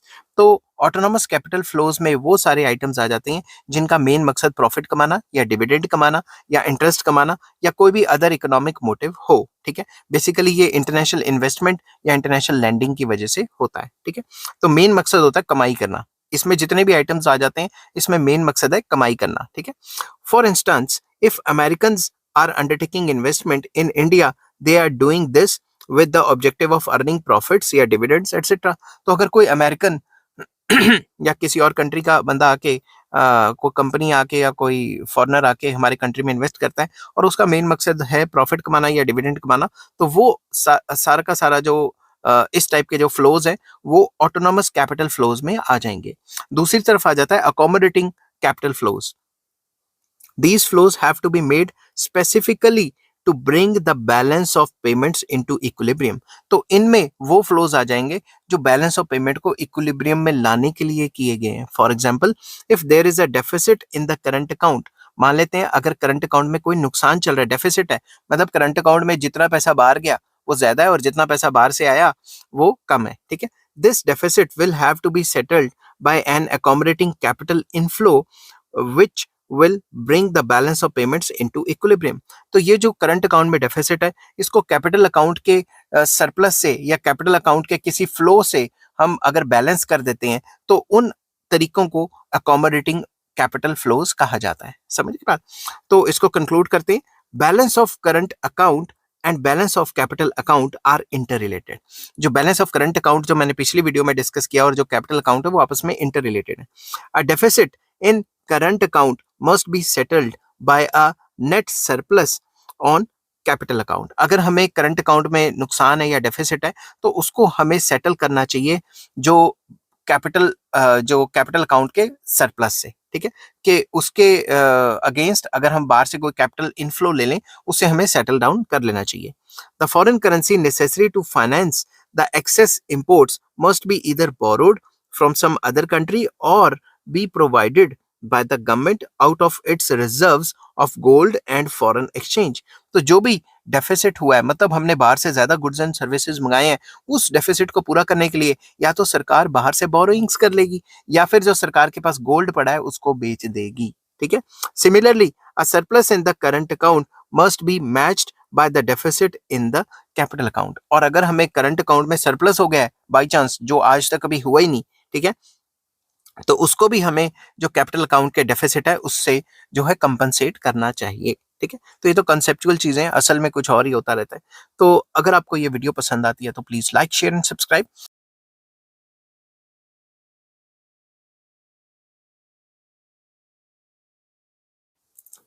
Hello friends, आज मैं आपके साथ इकोनॉमिक्स का एक और टॉपिक लेके आया हूँ और टॉपिक का नाम है बैलेंस ऑफ पेमेंट डिसइक्विलिब्रियम। तो डिसइक्विलिब्रियम बैलेंस ऑफ पेमेंट में क्यों होता है, इसकी क्या क्या वजह है, वो पूरा का पूरा डिस्कस करेंगे। लॉन्ग क्वेश्चन होने वाला है और जिस हिसाब से आपने पेपर में लिखना है मैंने उसी हिसाब से ये अटेम्प्ट किया हुआ है। तो चलिए शुरू करते हैं कि बैलेंस ऑफ पेमेंट होता क्या है, मतलब बैलेंस ऑफ पेमेंट डिसइक्विलिब्रियम क्या होता है। A country's exports and imports are influenced by different factors. एक कंट्री के एक्सपोर्ट और इंपोर्ट अलग अलग फैक्टर से असरदार होते हैं। There is a little possibility of balance of payments to be in equilibrium during any period of time। तो ये काफी मुश्किल है कि जितना भी पैसा बाहर से आया या जितना भी पैसा बाहर गया वो आपस में बराबर हो, काफी लिमिटेड चांसेस हैं। Disequilibrium in the balance of payments of a country may appear either as a surplus, जिसको हम फेवरेबल बैलेंस ऑफ पेमेंट भी कहते हैं, और एज अ डेफिसिट, जिसको एडवर्स बैलेंस ऑफ पेमेंट या अनफेवरेबल बैलेंस ऑफ पेमेंट भी कहते हैं। तो ये जो डिसइक्विलिब्रियम है बैलेंस ऑफ पेमेंट में, ये दो तरीके के होते हैं, सरप्लस बैलेंस ऑफ पेमेंट भी होता है, डेफिसिट बैलेंस ऑफ पेमेंट भी होता है, या फिर कुछ बुक्स में इसको फेवरेबल बैलेंस ऑफ पेमेंट या अनफेवरेबल बैलेंस ऑफ पेमेंट भी कहा गया है। ठीक है, इक्विलिब्रियम का मतलब ये होता है कि रिसीट्स एंड पेमेंट्स बराबर हैं, मतलब जितना भी पैसा बाहर से आया और जितना भी हमने पे किया बराबर है। अगर हम इसको लें रिसीट्स और पेमेंट्स बराबर नहीं है, मतलब डिसइक्विलिब्रियम है, इसमें रिसीट्स ज्यादा भी हो सकती हैं पेमेंट से, जिसको हम फेवरेबल कह देते हैं, और रिसीट्स कम भी हो सकती हैं पेमेंट से, जिसको हम अनफेवरेबल कह देते हैं, अनफेवरेबल बैलेंस ऑफ पेमेंट्स। ठीक है। if if autonomous receipts are less than the autonomous payments, the balance of payments is in deficit। तो वही बात जो मैंने ऊपर बताई कि भाई रिसीट्स जो है कम है, पेमेंट ज्यादा है, तो क्या होगा, डेफिसिट बैलेंस ऑफ पेमेंट या unfavourable balance of payment. On the other hand, if the autonomous receipts are greater than autonomous payments, the balance of payment is in surplus. तो जब भी रिसीट ज्यादा है और पेमेंट कम है तो ये सरप्लस हो गया। ठीक है। A surplus in the balance of payments generally does not pose much of a problem। तो आपको पता है जब भी सरप्लस हो रहा है तब तो फायदा ही हो रहा है ना, कंट्री में पैसा आ ही रहा है, तो उसकी तो कोई प्रॉब्लम नहीं है। However, a deficit in the balance of payment often creates a difficult problem for the economy। मतलब काफी प्रॉब्लम्स खड़ी हो जाती हैं जिसका भी बैलेंस ऑफ पेमेंट खराब होता है, क्योंकि बैलेंस ऑफ पेमेंट खराब हो जाएगा, डेफिसिट में आ जाएगा, तो फॉरेन करेंसी बाहर देनी है, और अगर फॉरेन करेंसी नहीं है तो फॉरेन लोन्स वगैरह लेने पड़ेंगे। ठीक है। तो अब मेन मुद्दा आ जाता है causes of adverse balance of payment, कि जो अनफेवरेबल या एडवर्स बैलेंस ऑफ पेमेंट्स होते हैं उनके रीजंस क्या हैं, उनकी वजह क्या है। ठीक है। तो जब भी आपको क्वेश्चन आएगा causes of adverse balance of payment, तो आपको सबसे पहले इंट्रोडक्शन तो लिखनी है, इंट्रोडक्शन के बगैर नंबर नहीं आते। ठीक है। Adverse balance of payments of a country may be due to various reasons। कौन कौन से reasons है? The main reasons of adverse balance of payments are as follows। Number one, fall in foreign demand। हमारे goods की foreign में demand ही खत्म होगी। ठीक है। तो कोई भी वजह हो सकती है। Balance of payments deficit may arise because of shift in the foreign demand away from the country's goods to products of other countries. क्या पता जो हमारे कंट्री के जो गुड्स बाहर बिक रहे थे, अब उनकी डिमांड कम हो गई और वो कंट्री किसी और के गुड्स खरीदने लगी, किसी और कंट्री के। This may be due to changes in taste and fashions of a foreign consumers, और because of lower prices of the products of other countries. ऐसा इसलिए भी हो सकता है कि उस कंट्री में टेस्ट एंड प्रेफरेंस या फैशन में चेंज आ गया है, या फिर दूसरे कंट्री से उसको वही सामान सस्ते में मिल रहा है। Sometimes the demand for the country's goods may decrease in the foreign markets due to fall in the foreign income as a result of recession। कभी कभी ऐसा भी होता है कि जिस कंट्री में हम सामान बेच रहे हैं वहां पे रिसेशन आया हुआ है, और उस रिसेशन की वजह से वहां के लोग उस चीज को कम खरीद रहे हैं। जैसा कि चाइना के साथ देखा गया है कि यूरोपियन कंट्रीज में स्लो डाउन आया तो चाइना के एक्सपोर्ट काफी ज्यादा हैम्पर हो गए। ठीक है। Thus, foreign demand may fall due to reasons beyond the control of this country। तो फॉरेन डिमांड गिर भी सकती है, और जो कंसर्न कंट्री है उसके हाथ में कुछ भी नहीं है। ठीक है। वो नहीं इन्फ्लुएंस कर सकती कि फॉरेनर्स उसका सामान खरीदे ना खरीदें। ठीक है। तो वो उसके कंट्रोल के बाहर है। A fall in the foreign demand leads to decrease in exports, making the balance of payments unfavorable। तो अगर हमारे गुड्स बाहर बिकेंगे ही नहीं या उनकी डिमांड कम हो जाएगी तो हमारे एक्सपोर्ट्स गिर जाएंगे, जिसकी वजह से बैलेंस ऑफ पेमेंट खराब हो जाती है। नेक्स्ट आ जाता है inflationary pressure in the economy. Very important. अगर हमारी इकोनॉमी में इन्फ्लेशन आ गई, महंगाई हो गई, तो भी बैलेंस ऑफ पेमेंट खराब हो जाएगी। कैसे? In a developing country like India, adverse balance of payments may result from domestic inflation. तो जो डोमेस्टिक इन्फ्लेशन है, मतलब विद इन द कंट्री जो महंगाई है, उसकी वजह से भी बैलेंस ऑफ पेमेंट खराब हो रहे हैं। कैसे? A high rate of inflation at home encourages imports by making imports relatively cheaper. अगर हमारे कंट्री में महंगाई हो गई तो हम क्या करेंगे कि भाई यहाँ से मैं सामान खरीदने से अच्छा बाहर से चाइना से सस्ता मंगा लो, तो इंपोर्ट्स जो हैं वो काफी ज्यादा बढ़ जाएंगे। It also leads to the decrease in the country's competitiveness in the world markets and therefore reduces its exports। तो अगर हमारे कंट्री में महंगाई होगी तो हमारे कंट्री के जो एक्सपोर्टर्स हैं उनकी कॉस्टिंग बढ़ जाएगी, और हमारे कंट्री का माल बाहर बिकना कम हो जाएगा, क्योंकि हमारा माल महंगा हो जाएगा तो कॉम्पिटिटिव एडवांटेज भी हमें नहीं रहेगी। ठीक है। Thus, balance of payments may becomes unfavorable because of both increase in imports and decrease in exports due to increase in domestic prices। तो बैलेंस ऑफ पेमेंट खराब हो जाती हैं जब भी किसी कंट्री में इन्फ्लेशन हो जाए या महंगाई हो जाए, क्योंकि महंगाई होने से उस कंसर्न कंट्री के जो एक्सपोर्ट्स हैं वो उल्टा गिर जाते हैं। जो पैसा बाहर से डॉलर की फॉर्म में आ रहा था वो भी कम हो गया, और जो इंपोर्ट्स हैं वो बढ़ जाते हैं क्योंकि बाहर से सस्ता सामान लेना शुरू कर देते हैं। ठीक है। नेक्स्ट आ जाता है development expenditure. Very important. In the developing countries, the balance of payments generally becomes unfavorable due to their developmental efforts। तो हर एक जो डेवलपिंग कंट्री होती है वो चाहती है कि मेरी कंट्री डेवलप करे, तो डेवलपमेंट के ऊपर काफी ज्यादा खर्चा किया जाता है। These countries have to depend upon the developed nations of the world for the supply of machines, raw materials, technical know-how मतलब technical knowledge etc. during the initial stages of economic development. तो ये जो developing countries होती हैं ये बाहर से काफी ज्यादा मशीनरी, टेक्नोलॉजी, रॉ मटेरियल वगैरह इंपोर्ट कर रही होती हैं, जिसकी वजह से बैलेंस ऑफ पेमेंट तो खराब होना ही है. This pushes up the import bill. इसकी वजह से इंपोर्ट बिल बढ़ जाता है. इंपोर्ट करने के जो पैसे हैं वो ज्यादा देने पड़ते हैं फॉरेन कंट्रीज में. However, these countries are not in a position to step up their exports to finance the increased imports. तो ऐसी कंट्री इस हालत में नहीं होती कि जो बाहर से ये इंपोर्ट कर रहे हैं उनका खर्चा वो एक्सपोर्ट से निकाल सकें. एक्सपोर्ट इतने ज्यादा तो होते ही नहीं उन कंट्रीज में. This leads to deficit in the balance of payments, which is known as structural deficit. तो इस टाइप के सिचुएशन में जब भी डेफिसिट आता है बैलेंस ऑफ पेमेंट में तो उसको स्ट्रक्चरल डेफिसिट भी कहा जाता है, क्योंकि इकोनॉमी के स्ट्रक्चर की वजह से बैलेंस ऑफ पेमेंट को नुकसान हो रहा है. ठीक है. नेक्स्ट पॉइंट आ जाता है increase in cost structure of export industries. तो जितनी भी एक्सपोर्ट इंडस्ट्रीज है अगर उनका कॉस्ट बढ़ गया तो भी हमें नुकसान होने लग जाएगा, क्योंकि कॉस्टिंग बढ़ेगी, वो प्राइस बढ़ाएंगे, फॉरेन में डिमांड गिर जाएगी. Increase in the cost structure of a countries export industries reduces the volume of exports by reducing the competitiveness of these industries in the world market. अगर उनकी कॉस्टिंग बढ़ जाएगी, उनको प्राइस बढ़ाना पड़ेगा, प्राइस बढ़ाएंगे तो कॉम्पिटिटिव एडवांटेज नहीं रहेगी, जिससे एक्सपोर्ट्स गिर जाएंगे. The cost structure may increase due to higher wages. Cost structure क्यों बढ़ा? क्योंकि वेजेस बढ़ गए उस कंट्रीज में, या higher prices of raw material के प्राइसेस बढ़ गए, या हायर रेट ऑफ इन्फ्लेशन, उस कंट्री में इन्फ्लेशन होगी. This fall in exports makes the balance of payment unfavourable.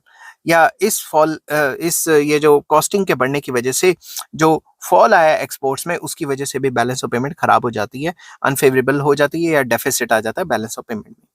Next आ जाता है decrease in supply.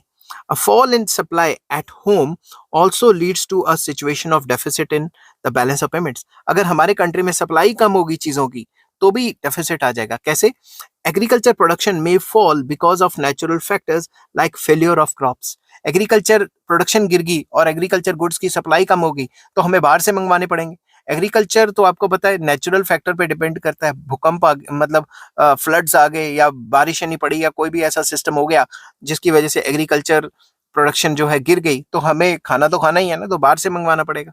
Similarly industrial production में fall due to labour strike, shortage of raw material and power etcetera. Industrial production भी hamper हो सकती है.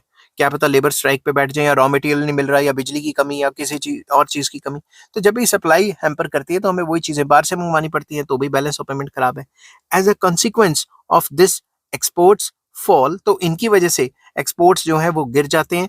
And imports में rise to overcome the scarcity of goods at home. तो इन sector से जो एक्सपोर्ट हो रहा होता था वो तो कम ही हो जाएगा, उल्टा जो इम्पोर्ट हो रहा होता था वो बढ़ जाएगा, जिसकी वजह से बैलेंस ऑफ पेमेंट खराब हो जाएगा. This has adverse effect on balance of payments, जैसा कि मैंने बताया.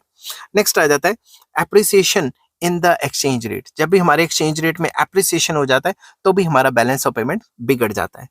The balance of payments becomes unfavourable because of appreciation in the exchange rate of a country. अगर किसी भी कंट्री का एक्सचेंज रेट एप्रिशिएट हो जाता है तो भी उसका जो बैलेंस ऑफ पेमेंट है वो खराब हो जाएगा. एप्रिसिएशन मतलब मान लो $1 है ₹80 का, मैं एग्जांपल दे रहा हूँ, वैसे 82 83 का चल रहा है, ठीक है. अगर वही $1 मान लो ₹75 का हो गया तो भी हमारे बैलेंस ऑफ पेमेंट खराब होने लग जाएंगे. मतलब हमारी कंट्री की करेंसी एप्रिशिएट होगी ना. कैसे? Appreciation of a countries currency increases the external value of the currency. हमारी एक्सटर्नल वैल्यू बढ़ गई है, वैल्यू बढ़ गई है, समझ की बात. This makes importers cheaper. Importers नहीं आना था, इंपोर्ट्स बोलना था मैंने. This makes imports cheaper and exports expensive. तो इससे क्या होता है, हमारे जो इंपोर्ट्स हैं, जो हम बाहर से सामान मंगा रहे हैं, वो सस्ता हो जाता है, क्योंकि पहले $1 का सामान 83 में आ रहा था, अब $1 का सामान 75 में आ रहा है. तो हम इंपोर्ट बढ़ा देंगे अपने, और एक्सपोर्ट जो है वो महंगे हो जाएंगे. फॉरनर कहेंगे भाई पहले तो $1 में 83 रुपीज का सामान मिलता था, अब 75 का मिल रहा है, इस कंट्री से नहीं खरीदते, कहीं और से खरीदेंगे. तो consequently imports increases and exports fall, leading to a situation of adverse balance of payment. इसकी वजह से भी बैलेंस ऑफ पेमेंट खराब हो जाती है. ठीक है. नेक्स्ट आ जाता है इंक्रीज्ड डेट बर्डन. किसी कंट्री ने कुछ ज्यादा ही डेट ले लिया, कर्जा ले लिया, उससे भी बैलेंस ऑफ पेमेंट खराब होगा, क्योंकि रीपेमेंट भी तो करनी है ना लोन्स की. The developing countries of the world need to import capital largely in the form of portfolio investment to promote their development. तो बेसिकली जो डेवलपिंग कंट्रीज है उनको काफी ज्यादा कैपिटल को इंपोर्ट करना पड़ता है in the form of portfolio investment. Portfolio investment क्या होता है वो मैंने पिछली वीडियोस में डिस्कस किया हुआ है, ताकि उनके कंट्री की डेवलपमेंट हो। This has created a large debt burden on account of debt services like interest. तो अगर हम बाहर से काफी कैपिटल को इंपोर्ट करते हैं, ठीक है, इन्वेस्टमेंट्स करवाते हैं और लोन्स वगैरह भी लेते हैं, तो जब लोन वगैरह ले रहे हैं तो हमें लोन का रेट ऑफ इंटरेस्ट भी तो चुकाना है ना, तो डेट सर्विसिंग भी तो करनी है ना। These countries are therefore required to make large interest payments to the developed countries. तो जिस कंट्री से उधार लिया है या इंटरनेशनल इंस्टीट्यूशन से उधार लिया है उसको इंटरेस्ट पेमेंट भी तो करनी है ना। This creates the problem of payments in foreign currency. तो अब ध्यान से सोचो, हमने इंटरेस्ट पे करना है और जो प्रिंसिपल है वो भी पे करना है फॉरेन करेंसी में, तो जब वापस कर रहे हैं तो बैलेंस ऑफ पेमेंट तो हमारा खराब ही होएगा ना। समझ की बात। नेक्स्ट आ जाता है डेमोन्स्ट्रेशन इफेक्ट, वेरी इंपॉर्टेंट, ठीक है, ये अलग से एक नंबर का भी आ जाता है। तो डेमोन्स्ट्रेशन इफेक्ट क्या होता है? Demonstration effect on the people of underdeveloped countries, UDC होता है under developed countries, is also responsible for unfavourable balance of payments of many under developed countries. जो भी अंडर डेवलप्ड कंट्रीज के जो लोग हैं उनके ऊपर जो डेमोन्स्ट्रेशन इफेक्ट पड़ता है, डेमोन्स्ट्रेशन इफेक्ट होता है कि वो देखते हैं कि भाई यूरोपियन कंट्रीज के लोग या डेवलप्ड कंट्रीज के लोग एप्पल का फोन लेके बैठे हैं, नाइक के शूज पहन के बैठे हैं, ये भाई मर्सिडीज चला रहे हैं, बीएमडब्ल्यू ऑडी चला रहे हैं, तो उनको नकल करते हैं, तो वो सारी फॉरेन की चीजें खरीदते हैं, तो हमारा बैलेंस ऑफ पेमेंट तो खराब होना ही है ना। समझ गए बात। तो तो क्या कहते हैं, बैलेंस ऑफ जो पेमेंट है वो इस वजह से भी खराब हो जाता है, ठीक है। People of underdeveloped countries try to imitate the consumption pattern. तो बैलेंस ऑफ पेमेंट जो खराब हो रहा है उसका मतलब बता रहा हूँ कि डेमोन्स्ट्रेशन इफेक्ट क्या होता है। People of underdeveloped countries try to imitate or copy the consumption pattern, particularly with regard to luxuries like cars, air conditioners, etc. of the people of developed countries. तो underdeveloped countries के लोग जो developed countries होते हैं उसकी चीजों को copy करने की कोशिश करते हैं, जिसकी वजह से बैलेंस ऑफ पेमेंट खराब हो जाता है। वो भी सारा ब्रांडेड सामान खरीदेंगे और ब्रांड्स होंगे बाहर के। समझ गए बात। This had led to a large increase in the imports of consumer durables या consumer durable goods leading to deficit in the balance of payment. तो इसकी वजह से भी बैलेंस ऑफ पेमेंट खराब हो जाएगी, क्योंकि हम बाहर से काफी सारी चीजें ब्रांडेड गुड्स को इंपोर्ट करेंगे। समझ की बात। तो नेक्स्ट आ जाता है पॉपुलेशन प्रेशर, ये भी इंपॉर्टेंट फैक्टर है। A rapid increase in population of many underdeveloped countries has led to increase in the demand for all types of consumer goods. तो जब भी population बढ़ेगी तो सारे टाइप के consumer goods की डिमांड बढ़ेगी। As a result, export surplus has fallen. तो जो भी हम एक्सपोर्ट करेंगे उसकी क्वांटिटी कम हो जाएगी, क्योंकि विद इन द कंट्री उसकी काफी डिमांड है। A fall in the export earnings has an adverse effect on the balance of payments. तो पॉपुलेशन बढ़ने से अगर हमारे घर पे ही वो गुड्स यूज हो रहे हैं, एक्सपोर्ट गिर जाएंगे तो फॉरेन जो हमारी जो अर्निंग्स है वो कम हो जाएंगी, जिससे बैलेंस ऑफ पेमेंट खराब हो सकता है या हो जाता है, ठीक है। हो सकता नहीं है, हो जाता है। Many a time the domestic demand for goods and services cannot be met out of the domestic production, necessitating the increase in imports. तो ज्यादातर ऐसा भी देखा गया है कि इंडिया में जो सामान हम प्रोड्यूस करते हैं वो हमारी जनता के लिए, हमारे कंट्री के लोगों के लिए पूरा नहीं पड़ता, तो बाहर से मंगवाना पड़ता है, तो इंपोर्ट भी बढ़ जाते हैं। तो पॉपुलेशन के मतलब ज्यादा होने से भी बैलेंस ऑफ पेमेंट खराब हो जाता है। नेक्स्ट आ जाता है political factors, very important. Political factors are also responsible for making the balance of payments unfavorable. कैसे?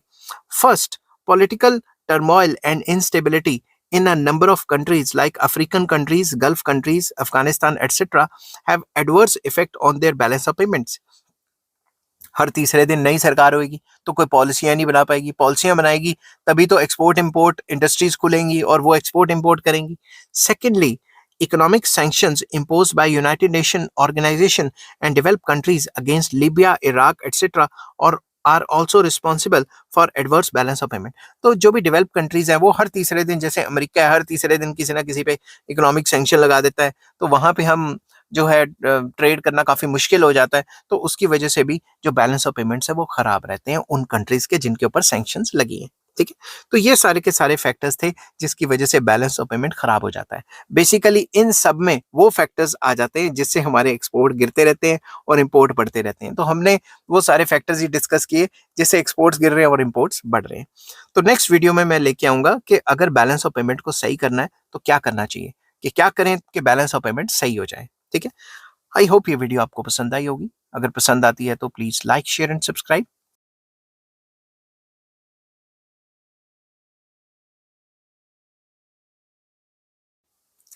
हेलो फ्रेंड्स, आज मैं आपके साथ इकोनॉमिक्स का एक और टॉपिक लेके आया हूँ और टॉपिक का नाम है measures to correct disequilibrium in the balance of payments. इससे पिछली वीडियो में मैंने डिस्कस किया था कि बैलेंस ऑफ पेमेंट डिसइक्विलिब्रियम में क्यों आते हैं, causes of disequilibrium in balance of payments. इस वीडियो में मैं डिस्कस करूंगा कि बैलेंस ऑफ पेमेंट को करेक्ट करने के क्या क्या तरीके हैं। ठीक है, ये भी एक लॉन्ग क्वेश्चन होने वाला है और इसको जिस हिसाब से पेपर में लिखना है मैंने उसी हिसाब से ये अटेम्प्ट किया हुआ है। ठीक है, तो शुरू करने से पहले ये बता दूं कि चैप्टर का नाम है बैलेंस ऑफ पेमेंट्स और इस चैप्टर के सारे लिंक्स आपको इस वीडियो के डिस्क्रिप्शन में मिल जाएंगे। तो चलिए शुरू करते हैं। A number of steps can be taken to tackle the problem of deficits in the balance of payments. कई स्टेप्स हैं जो हम ले सकते हैं जिससे हम बैलेंस ऑफ पेमेंट के जो डेफिसिट्स हैं उनको कम कर सकते हैं या खत्म कर सकते हैं। The main methods of correcting the adverse balance of payment are discussed as under. Number one, depreciation. Very important. Depreciation of currency. Under the flexible exchange rate, changes in the rate of exchange will automatically adjust the balance of payments. जैसा कि हमें पता है, आपको पता है कि आजकल क्या है, फ्लेक्सिबल एक्सचेंज रेट के जो एक्सचेंज रेट है वो डिमांड और सप्लाई के हिसाब से चलता है। तो अगर एक्सचेंज रेट में हम चेंजेस करें तो बैलेंस ऑफ पेमेंट में ऑटोमेटिकली चेंज आ जाएगा। ये जो बैलेंस ऑफ पेमेंट है ऑटोमेटिकली एडजस्ट हो जाएंगे। कैसे? Depreciation of a countries currency will wipe out deficits in the balance of payments. अगर सबसे पहले तो आपको बताता हूँ डेप्रिसिएशन क्या होता है। डेप्रिसिएशन का मतलब होता है डिमांड और सप्लाई, जो डिमांड फॉर फॉरेन करेंसी या सप्लाई ऑफ फॉरेन करेंसी की वजह से अगर मतलब डिमांड एंड सप्लाई मतलब फ्लेक्सिबल एक्सचेंज रेट की वजह से अगर करेंसी का रेट गिरता है तो उसे डेप्रिसिएशन कहा जाता है। ठीक है, डेप्रिसिएशन ऑफ फॉरेन करेंसी कहा जाता है। तो मैं आपको एग्जांपल दे रहा हूँ कि $1 मान लो है ₹80 का, वैसे 82 83 का चल रहा है करंटली, और अगर यही $1 हो जाता है मान लो 75 रुपीज का, ठीक है, तो इसे क्या कहेंगे? एप्रिसिएशन। अगर यही 85 का हो जाता है तो हम कहेंगे इसे डेप्रिसिएशन हो गया। अब ये जो एप्रिसिएशन डेप्रिसिएशन है ये डिमांड और सप्लाई की वजह से होनी चाहिए तभी मानी जाएगी, समझ की बात। तो ये जो डेप्रिसिएशन ऑफ फॉरेन करेंसी है ये डिमांड जो है फॉरेन करेंसी की वो बढ़ जाए या हमारी सप्लाई बढ़ जाए उसकी वजह से हो सकती है। ठीक है, वो अलग टॉपिक है, वो मैंने ऑलरेडी डिस्कस किया गया। तो जब भी हम करेंसी की डेप्रिसिएशन करते हैं उसकी वजह से जो डेफिसिट्स हैं वो बैलेंस ऑफ पेमेंट में खत्म हो सकते हैं। कैसे? Depreciation of currency means a rise in the price of foreign currency और which which is the same thing fall in the price of domestic currency. हमारी करेंसी का प्राइस गिर जाएगा।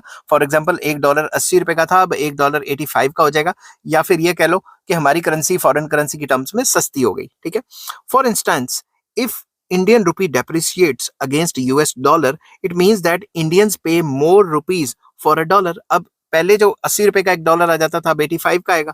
एग्जाम्पल मैंने दी है। Suppose $1 used to be exchanged for ₹75 earlier, but now it is exchanged for ₹80. तो हमारी currency तो डेप्रिशिएट होगी। This means that Indian rupee has depreciated, कि मतलब हमारी करेंसी की वैल्यू गिर गई है। Clearly Indian rupee has become less valuable vis-a-vis US dollar. तो हमारी करेंसी की वैल्यू डॉलर के अकॉर्डिंगली गिर गई है। तो depreciation will make imports costlier in terms of domestic currency. अब जो हम बाहर से इंपोर्ट कर रहे हैं, पहले हमें 75 रुपीज देके $1 का सामान मिल जाता था, अब 80 रुपीज देके मिल रहा है। तो इससे जो हमारे इंपोर्ट्स हैं वो कॉस्टली हो जाएंगे और इंपोर्ट्स कंट्री के गिर जाएंगे। ठीक है, as a result prices of imports will rise and thereby imports will fall. तो imports गिर जाएंगे। On the other hand, exports become cheaper in terms of foreign currency. जो exports हैं वो अब सस्ते हो गए हैं। पहले foreigners को $1 में 75 रुपीज का सामान मिल रहा था, अब 80 का मिल रहा है। तो as a result of which exports will be stimulated. तो इससे क्या होगा? एक्सपोर्ट्स को स्टिमुलेशन मिलेगी। समझ की बात? तो पहला पॉइंट था डेप्रिसिएशन, अपनी करेंसी को डेप्रिशिएट कर दो। डेप्रिसिएशन तब होता है जब डिमांड फॉर फॉरेन एक्सचेंज या सप्लाई ऑफ फॉरेन एक्सचेंज को कंट्रोल करके करेंसी की वैल्यू गिराई जाती है। मतलब सरकार नहीं गिराती, डिमांड और सप्लाई के हिसाब से डेप्रिशिएट हो जाती है। और नेक्स्ट जो पॉइंट है वो है डीवैल्यूएशन, मतलब सरकार के रोल की वजह से करेंसी की वैल्यू का गिरना, गवर्नमेंट के एक्शन की वजह से। डेप्रिसिएशन क्या होता है? डिमांड एंड सप्लाई के एक्शन की वजह से, demand for foreign exchange and supply of foreign exchange. और यहाँ क्या है? गवर्नमेंट के रोल की वजह से। और जो डेप्रिसिएशन है उसमें गवर्नमेंट का कोई रोल नहीं होता। A country can devalue its currency in relation to foreign currencies to wipe out deficit in the balance of payment. एक कंट्री अपनी करेंसी को खुद डीवैल्यू कर सकता है ताकि जो बैलेंस ऑफ पेमेंट में नुकसान हो रहा है उसकी भरपाई हो सके। This makes imports expensive and domestic consumers and मैं फिर से बोलता हूँ, this makes imports expensive to domestic consumers and its exports cheaper in foreign currency. तो सिंपल वर्ड्स में ये है कि अगर हम अपनी करेंसी को डीवैल्यू करते हैं, कंट्री खुद, गवर्नमेंट डिसीजन है ये, अगर खुद कंट्री डीवैल्यू करती है, जैसे चाइना डीवैल्यू करता रहता है, तो जो इंपोर्ट्स हैं वो एक्सपेंसिव हो जाते हैं, तो बाहर से तो वो कंट्री कोई सामान मंगाएगी नहीं या कम कर देगी, और जो एक्सपोर्ट्स हैं वो चीपर हो जाते हैं। ठीक है, if demand and supply elasticities are fairly high, deducting will definitely, ये जो हमने डिडक्ट किया है, ये जो हमने डेप्रिशिएट किया करेंसी को, it will definitely lead to fall in imports and rise in exports and thereby resulting in elimination और reduction in the balance of payment, reduction of deficit in the balance of payment आना था, reduction of, मैं यहाँ लिख लेता हूँ, deficit in balance of payments. तो इससे जो बैलेंस ऑफ पेमेंट में डेफिसिट्स हैं वो रिड्यूस हो जाएंगे या खत्म भी हो सकते हैं। ठीक है, वैसे रिड्यूस ही होते हैं, खत्म तो होते नहीं है। थर्ड पॉइंट आ जाता है इंपोर्ट कंट्रोल। इंपोर्ट्स जो है उसके ऊपर कंट्रोल लगा दिया जाए, चेक लगा दिया जाए by the government. Imports may be kept in check through the adoption of a wide variety of import control measures such as quotas and tariffs। तो सरकार कोटा लगा दे कि इससे ज्यादा क्वांटिटी में बाहर से नहीं आएगा, या टैरिफ लगा दे, टैक्सेस वगैरह लगा दे, जिससे कि प्राइस बढ़ जाएंगे और लोग डिस्करेज होंगे। Quota limits, quota limit the volume of imports by applying quantitative restrictions. जो कोटा है वो लिमिट कर देता है कि इतनी क्वांटिटेटिव रिस्ट्रिक्शन है कि भाई इतनी क्वांटिटी से ज्यादा बाहर से नहीं आएगा इंपोर्ट वाला कोई भी गुड, एक particular good. The import, the government में, और द मे, फिर से बोलता हूँ, द गवर्नमेंट में for example decide that only 90% of last year's volume of imports can be imported this year। Government अपने डिसाइड कर सकती है कि भाई बाहर से इतना फलां फलां चीज बाहर से आई थी, तो इससे ज्यादा अब नहीं आएगी, कि बाहर पिछली बार इतनी आई थी तो अब 80% या 90% से ज्यादा हमने नहीं लेनी। The government may also increase the import duties और टैरिफ, सरकार इसके ऊपर टैक्स वगैरह भी बढ़ा सकती है। This will raise the prices of imported goods and reduce imports. तो सरकार उसके ऊपर टैक्स या ड्यूटीज लगा सकती है जिससे उनके प्राइस बढ़ जाएंगे, और जब भी प्राइस बढ़ेगा तो लोग डिमांड कम कर देंगे। As a consequence balance of payments deficit is reduced. इससे भी बैलेंस ऑफ पेमेंट में जो नुकसान हो रहा है वो कम हो जाएगा। However import quotas are more effective than import duties because they have direct effect on reducing imports। तो बेसिकली import quotas जो हैं वो ज्यादा इफेक्टिव माने जाते हैं, क्योंकि बाहर से जब सामान आएगा ही नहीं तो बिकेगा कैसे। Impact of import duties is indirect through rise in price. तो एक बार सामान आ गया फिर तो प्राइस बढ़ेंगे, फिर तो पड़ा तो रहेगा ना माल, तो इसका इतना ज्यादा डायरेक्ट इम्पैक्ट नहीं है जितना इम्पोर्ट कोटा का है।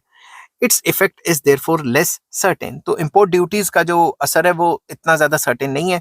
जैसे बाहर से हम अगर एप्पल का फोन अगर इंपोर्ट कराते हैं, लोग फिर भी पागल हुए पड़े हैं, एप्पल ही लेना है, एप्पल ही लेना है। समझ के बाद अगर हम कोटा ही फिक्स कर दें कि इससे ज्यादा नहीं आएगा, तो वही नहीं आएगा। बैलेंस ऑफ पेमेंट मतलब उस जितनी खराब है थोड़ा बहुत तो सही हो जाएगी ना उससे। Export promotion, next point very important, जिससे कि सरकार नई नई पॉलिसी लेके आए जिससे कि एक्सपोर्ट को बढ़ावा मिले, बाहर से ज्यादा करेंसी आएगी हमारे कंट्री में। The government may pursue various export promotion measures to stimulate export. सरकार को कई मेजर्स लेने चाहिए जिससे एक्सपोर्ट बढ़े। कैसे? Firstly it may reduce export duties so as to encourage exports. सरकार जितनी भी एक्सपोर्ट्स के ऊपर ड्यूटीज वगैरह लगाती है उसको खत्म कर दे। Secondly cash assistance and subsidies can be given to exporters to stimulate exports. तो जो भी एक्सपोर्टर्स हैं उनको बढ़ावा देने के लिए, उनको एनकरेज करने के लिए सरकार कैश असिस्टेंस, कैश हेल्प करे उनकी, या बैंकों को कह दे कि सब्सिडाइज रेट ऑफ इंटरेस्ट पे लोन्स दें, या सरकार खुद सब्सिडीज वगैरह दे। Thirdly various facilities like quality control, provisions of market information, or arranging exhibitions of exportable goods in the foreign countries can be provided to promote exports। तो export को promote करने के लिए सरकार क्वालिटी कंट्रोल भी रख सकती है कि ये क्वालिटी का माल ही बाहर एक्सपोर्ट होना है, ठीक है ना। या फिर जो एग्जीबिशंस वगैरह करा सकती है फॉरेन मार्केट्स में कि हम हमारी कंट्री फला फला चीजें बनाता है, ठीक है। Fourthly goods meant for export can be exempted from various taxes as an incentive to the exporters। तो जो भी बाहर एक्सपोर्ट करते हैं तो एक्सपोर्टर्स के लिए टैक्स इंसेंटिव दे दे कि अगर एक्सपोर्ट करके इतना इतना कमाई करते हो तो उस पर कोई टैक्स नहीं है, इससे ज्यादा करते हो तो टैक्स है, वो स्लैब्स वगैरह बढ़ा दे। फिफ्थली एक्सपोर्ट ओरिएंटेड इंडस्ट्रीज में be encourage by providing tax benefits, finances, raw materials, etc., so that the cost of production goes down and exports become competitive in the international market।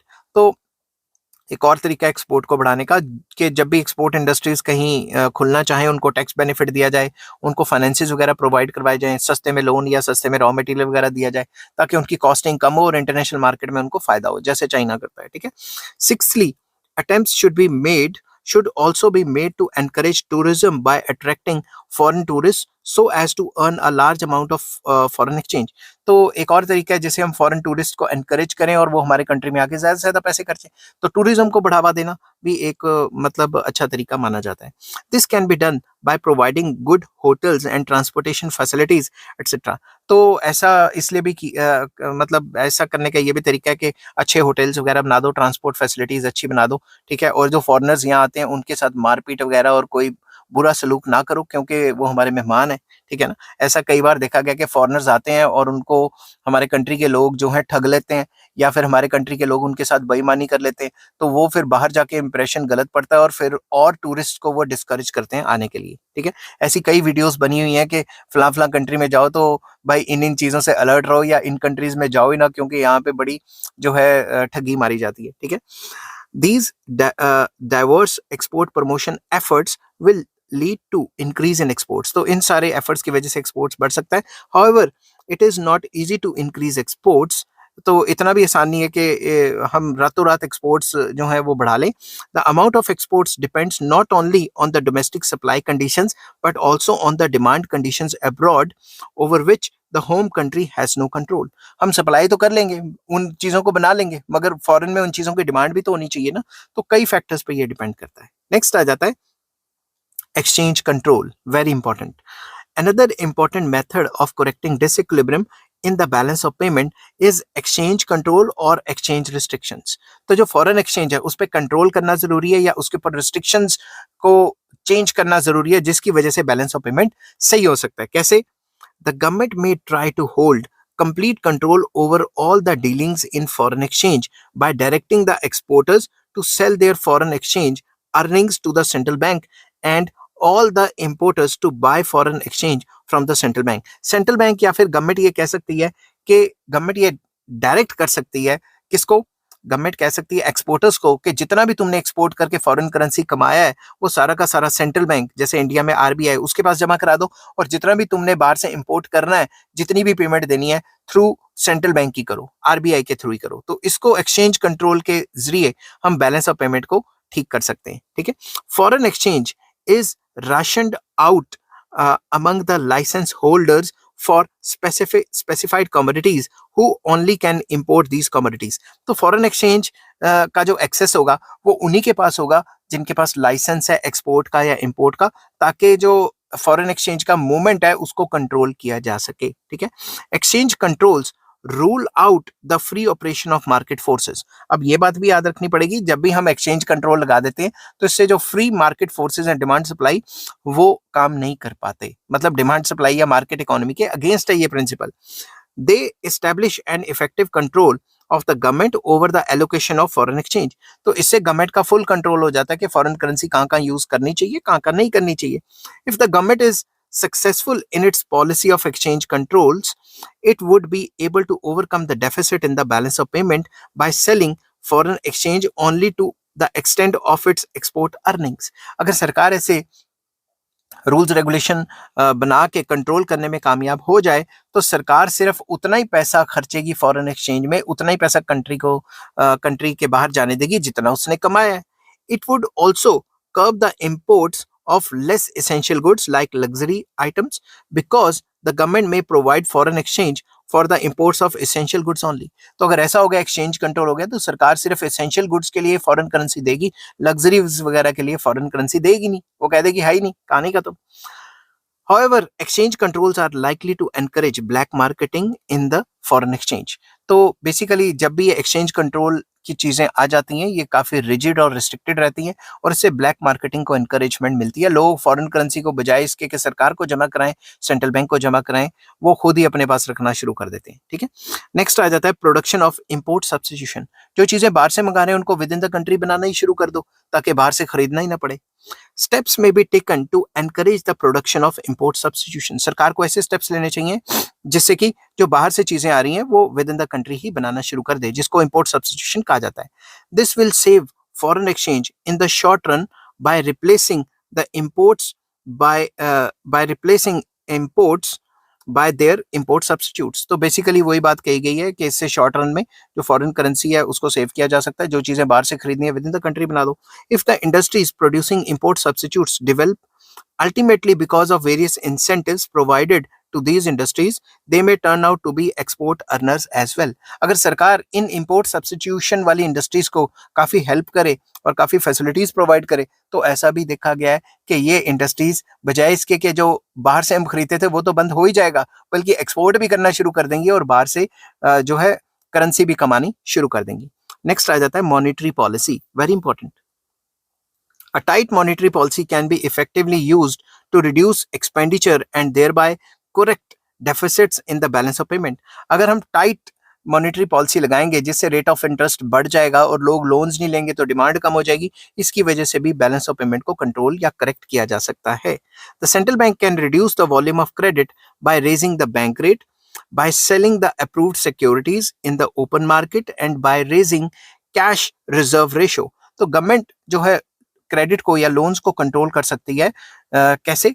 Bank rate को change करके, या जो open market operations करती है उसको करके, या cash reserve ratio या एसएलआर सीआरआर इन सब को चेंज करके जो क्रेडिट है या लोन्स है उनको कंट्रोल कर सकती है। तो अगर लोन्स ही कंट्रोल हो गए तो एक्सपोर्ट इंपोर्ट भी कंट्रोल हो सकता है। ठीक है। If the bank rate is increased the commercial banks will increase their landing rates. अगर बैंक रेट बढ़ जाता है तो कमर्शियल बैंक्स भी अपना लैंडिंग रेट बढ़ा देंगे। As a result borrowings from the banks will decrease. तो लोग बोरो नहीं करेंगे बैंक से, बैंक रेट बढ़ गया, ठीक है, तो नॉर्मल रेट ऑफ इंटरेस्ट बढ़ गया तो लोग बैंकों से लोन लेना कम कर देंगे। And increase in cash reserve ratio and selling of government securities as a part of open market operations will reduce the availability of bank credit. अगर central bank cash reserve ratio को बढ़ाती है या अपने बॉन्ड्स बेचती है open market में या सिक्योरिटीज अपनी बेचती है ओपन मार्केट में, तो इससे भी बैंक क्रेडिट कम हो जाता है। ठीक है, कैसे हो जाता है वो मॉनेटरी पॉलिसी में मैंने ऑलरेडी एक्सप्लेन किया हुआ है, आप वो चैप्टर जाके देख सकते हैं। An increase in the interest rates and decrease in the availability of credit will lead to fall in the consumption and investment expenditure। Simple words में अगर रेट ऑफ इंटरेस्ट बढ़ेगा तो भाई लोन कोई लेगा नहीं, लोन नहीं लेगा तो एग्रीगेट डिमांड गिर जाएगी। ठीक है, एग्रीगेट डिमांड का पार्ट क्या था? कंजम्पशन भी था, इन्वेस्टमेंट भी था, वो भी गिर जाएंगी। ठीक है, as it becomes more expensive to borrow money due to increase in interest rate and as the availability of credit decreases, producers will borrow less and undertake less investment। तो इससे क्या होगा? इन्वेस्टमेंट भी गिरेगी और कंजम्पशन भी गिर जाएगी। ठीक है, a decrease in the investment may lead to decrease in the incomes and fall in the imports thereby। अगर इन्वेस्टमेंट कम हो जाएगी तो इनकम्स भी कम हो जाएंगी, इनकम कम होंगी तो इंपोर्ट्स भी हम कम करेंगे। तो monetary policy has emerged as a powerful instrument in many countries in recent years for correcting the deficit in the balance of payment। तो मॉनेटरी पॉलिसी को चेंज करके लोन्स की अवेलेबिलिटी को चेंज किया जा सकता है जिससे बैलेंस ऑफ पेमेंट को कंट्रोल किया जा सकता है। नेक्स्ट आ जाता है फिस्कल पॉलिसी, ये भी काफी इंपॉर्टेंट मानी जाती है। A restrictive fiscal policy can be successfully used to wipe out the balance of payment deficit by reducing total expenditure in the economy। तो सरकार अपना खर्चा कम कर देगी, जब सरकार खर्चा कम करेगी मार्केट में पैसा कम आएगा। ठीक है ना। The restrictive fiscal policy is characterized by increase in taxes and decrease in government expenditure। तो सरकार इसके अंदर क्या करेगी? टैक्सेस बढ़ा देगी और अपना खर्चा कम कर देगी। An increase in direct taxes will reduce the disposable income of the people। अगर टैक्सेस बढ़ जाएंगे, लोगों की जेब में पैसा ही नहीं रहेगा तो इंपोर्ट कहाँ से कराएंगे? This will lead to a reduction in consumption and decrease in imports thereby। तो लोग टैक्स बढ़ा देंगे, लोगों के पास पैसे नहीं रहेंगे, कंजम्पशन कम हो जाएगी और इंपोर्ट्स कम करेंगे। A cut in the government expenditure will have the same effect of reducing the demand for imported goods। अगर सरकार खर्चा ही नहीं करेगी तो लोगों के पास भी पैसे नहीं आएंगे और सरकार जब खर्चा नहीं कर रही तो बाहर से मशीनें वगैरह भी नहीं मंगवाएगी। ठीक है ना। A decrease in the transfer payments like pensions will usually have an immediate effect on consumption since the persons benefiting from the transfer payments are largely low income groups with a high marginal propensity to consume। तो सरकार अपने transfer payments जो करती है वो रोक ले, जैसे पेंशन वगैरह करती है, अगर वो रोकेगी तो लोगों के पास कम पैसा आएगा, कम पैसा आएगा तो वो डिमांड कम करेंगे और बाहर से इंपोर्ट्स भी गिर जाएंगे। A decrease in the consumption and investment expenditure by the government will also lead to fall in income and fall in imports thereby. तो वही बात है कि सरकार कंजम्पशन कम करे और इन्वेस्टमेंट कम करे, खर्चा कम करे ओवरऑल, तो लोगों की इनकम्स गिर जाएंगी और लोग इंपोर्ट्स भी गिरा देंगे। ठीक है। Fiscal policy is therefore N efficient means of reducing expenditure and thereby correcting deficits in the balance of payment. तो वही बात दोबारा कर दी कि फिस्कल पॉलिसी के थ्रू भी हम बैलेंस ऑफ पेमेंट में जो खराबियां चल रही हैं उसको सही कर सकते हैं। In certain cases, yeah, in certain instances, there is room for doubting the efficacy of monetary policy, but there is a little doubt about the efficacy of fiscal policy. क्योंकि जो मॉनेटरी पॉलिसी है उसमें lags हो सकते हैं कि आज उन्होंने रेट ऑफ इंटरेस्ट को असर किया तो कुछ लोग लोन लेंगे, कुछ लोग लोन नहीं लेंगे, कुछ लोग फिर भी बाहर से खरीदेंगे। मगर ये जो क्या कहते हैं फिस्कल पॉलिसी है, उसमें डायरेक्ट असर होगा। टैक्स बढ़ा देंगे तो डायरेक्टली असर होगा, सरकार खर्चा नहीं करेगी, डायरेक्टली असर होगा। ठीक है, तो नेक्स्ट आ जाता है capital import. Deficit in the trade balance can be corrected in the short run by borrowing capital from the individuals and governments of other countries, as well as by borrowing from international institutions like World Bank, IMF, etc. etc. तो balance of payment जो हमारी खराब चल रही है उसको correct करने के लिए बाहर से भी बोरोइंग्स की जा सकती हैं।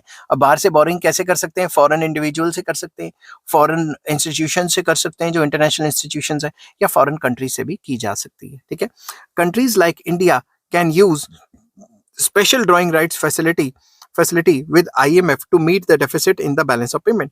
तो बैलेंस ऑफ पेमेंट के डेफिसिट को पूरा करने के लिए इंडिया या developing countries special drawing rights का फायदा उठाती हैं।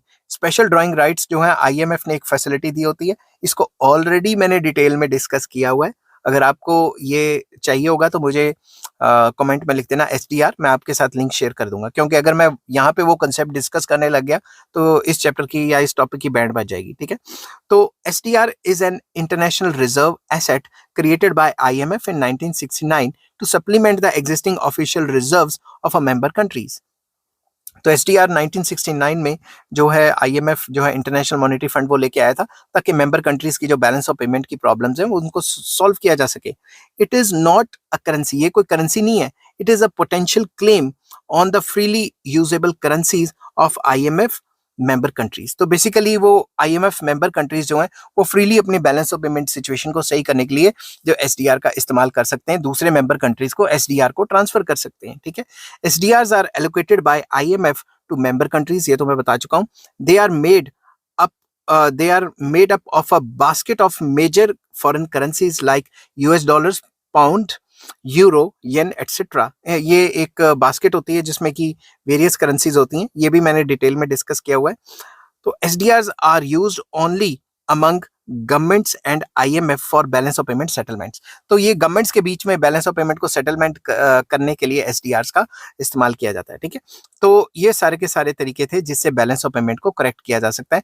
बेसिकली पूरे के पूरे टॉपिक में एक ही बात आ रही है कि ऐसे तरीके अपनाओ जिससे एक्सपोर्ट बढ़े और इंपोर्ट कम हो, तभी बैलेंस ऑफ पेमेंट जो है डेफिसिट कम होगा या करेक्ट होगा। समझ की बात? तो आई होप ये जो टॉपिक था आपको समझ आया होगा। अगर आपको ये टॉपिक समझ आता है तो please like, share and subscribe. इस चैप्टर का नाम था बैलेंस ऑफ पेमेंट और इस चैप्टर के सारे लिंक्स आपको इस वीडियो के डिस्क्रिप्शन में मिल जाएंगे। Take care, bye bye.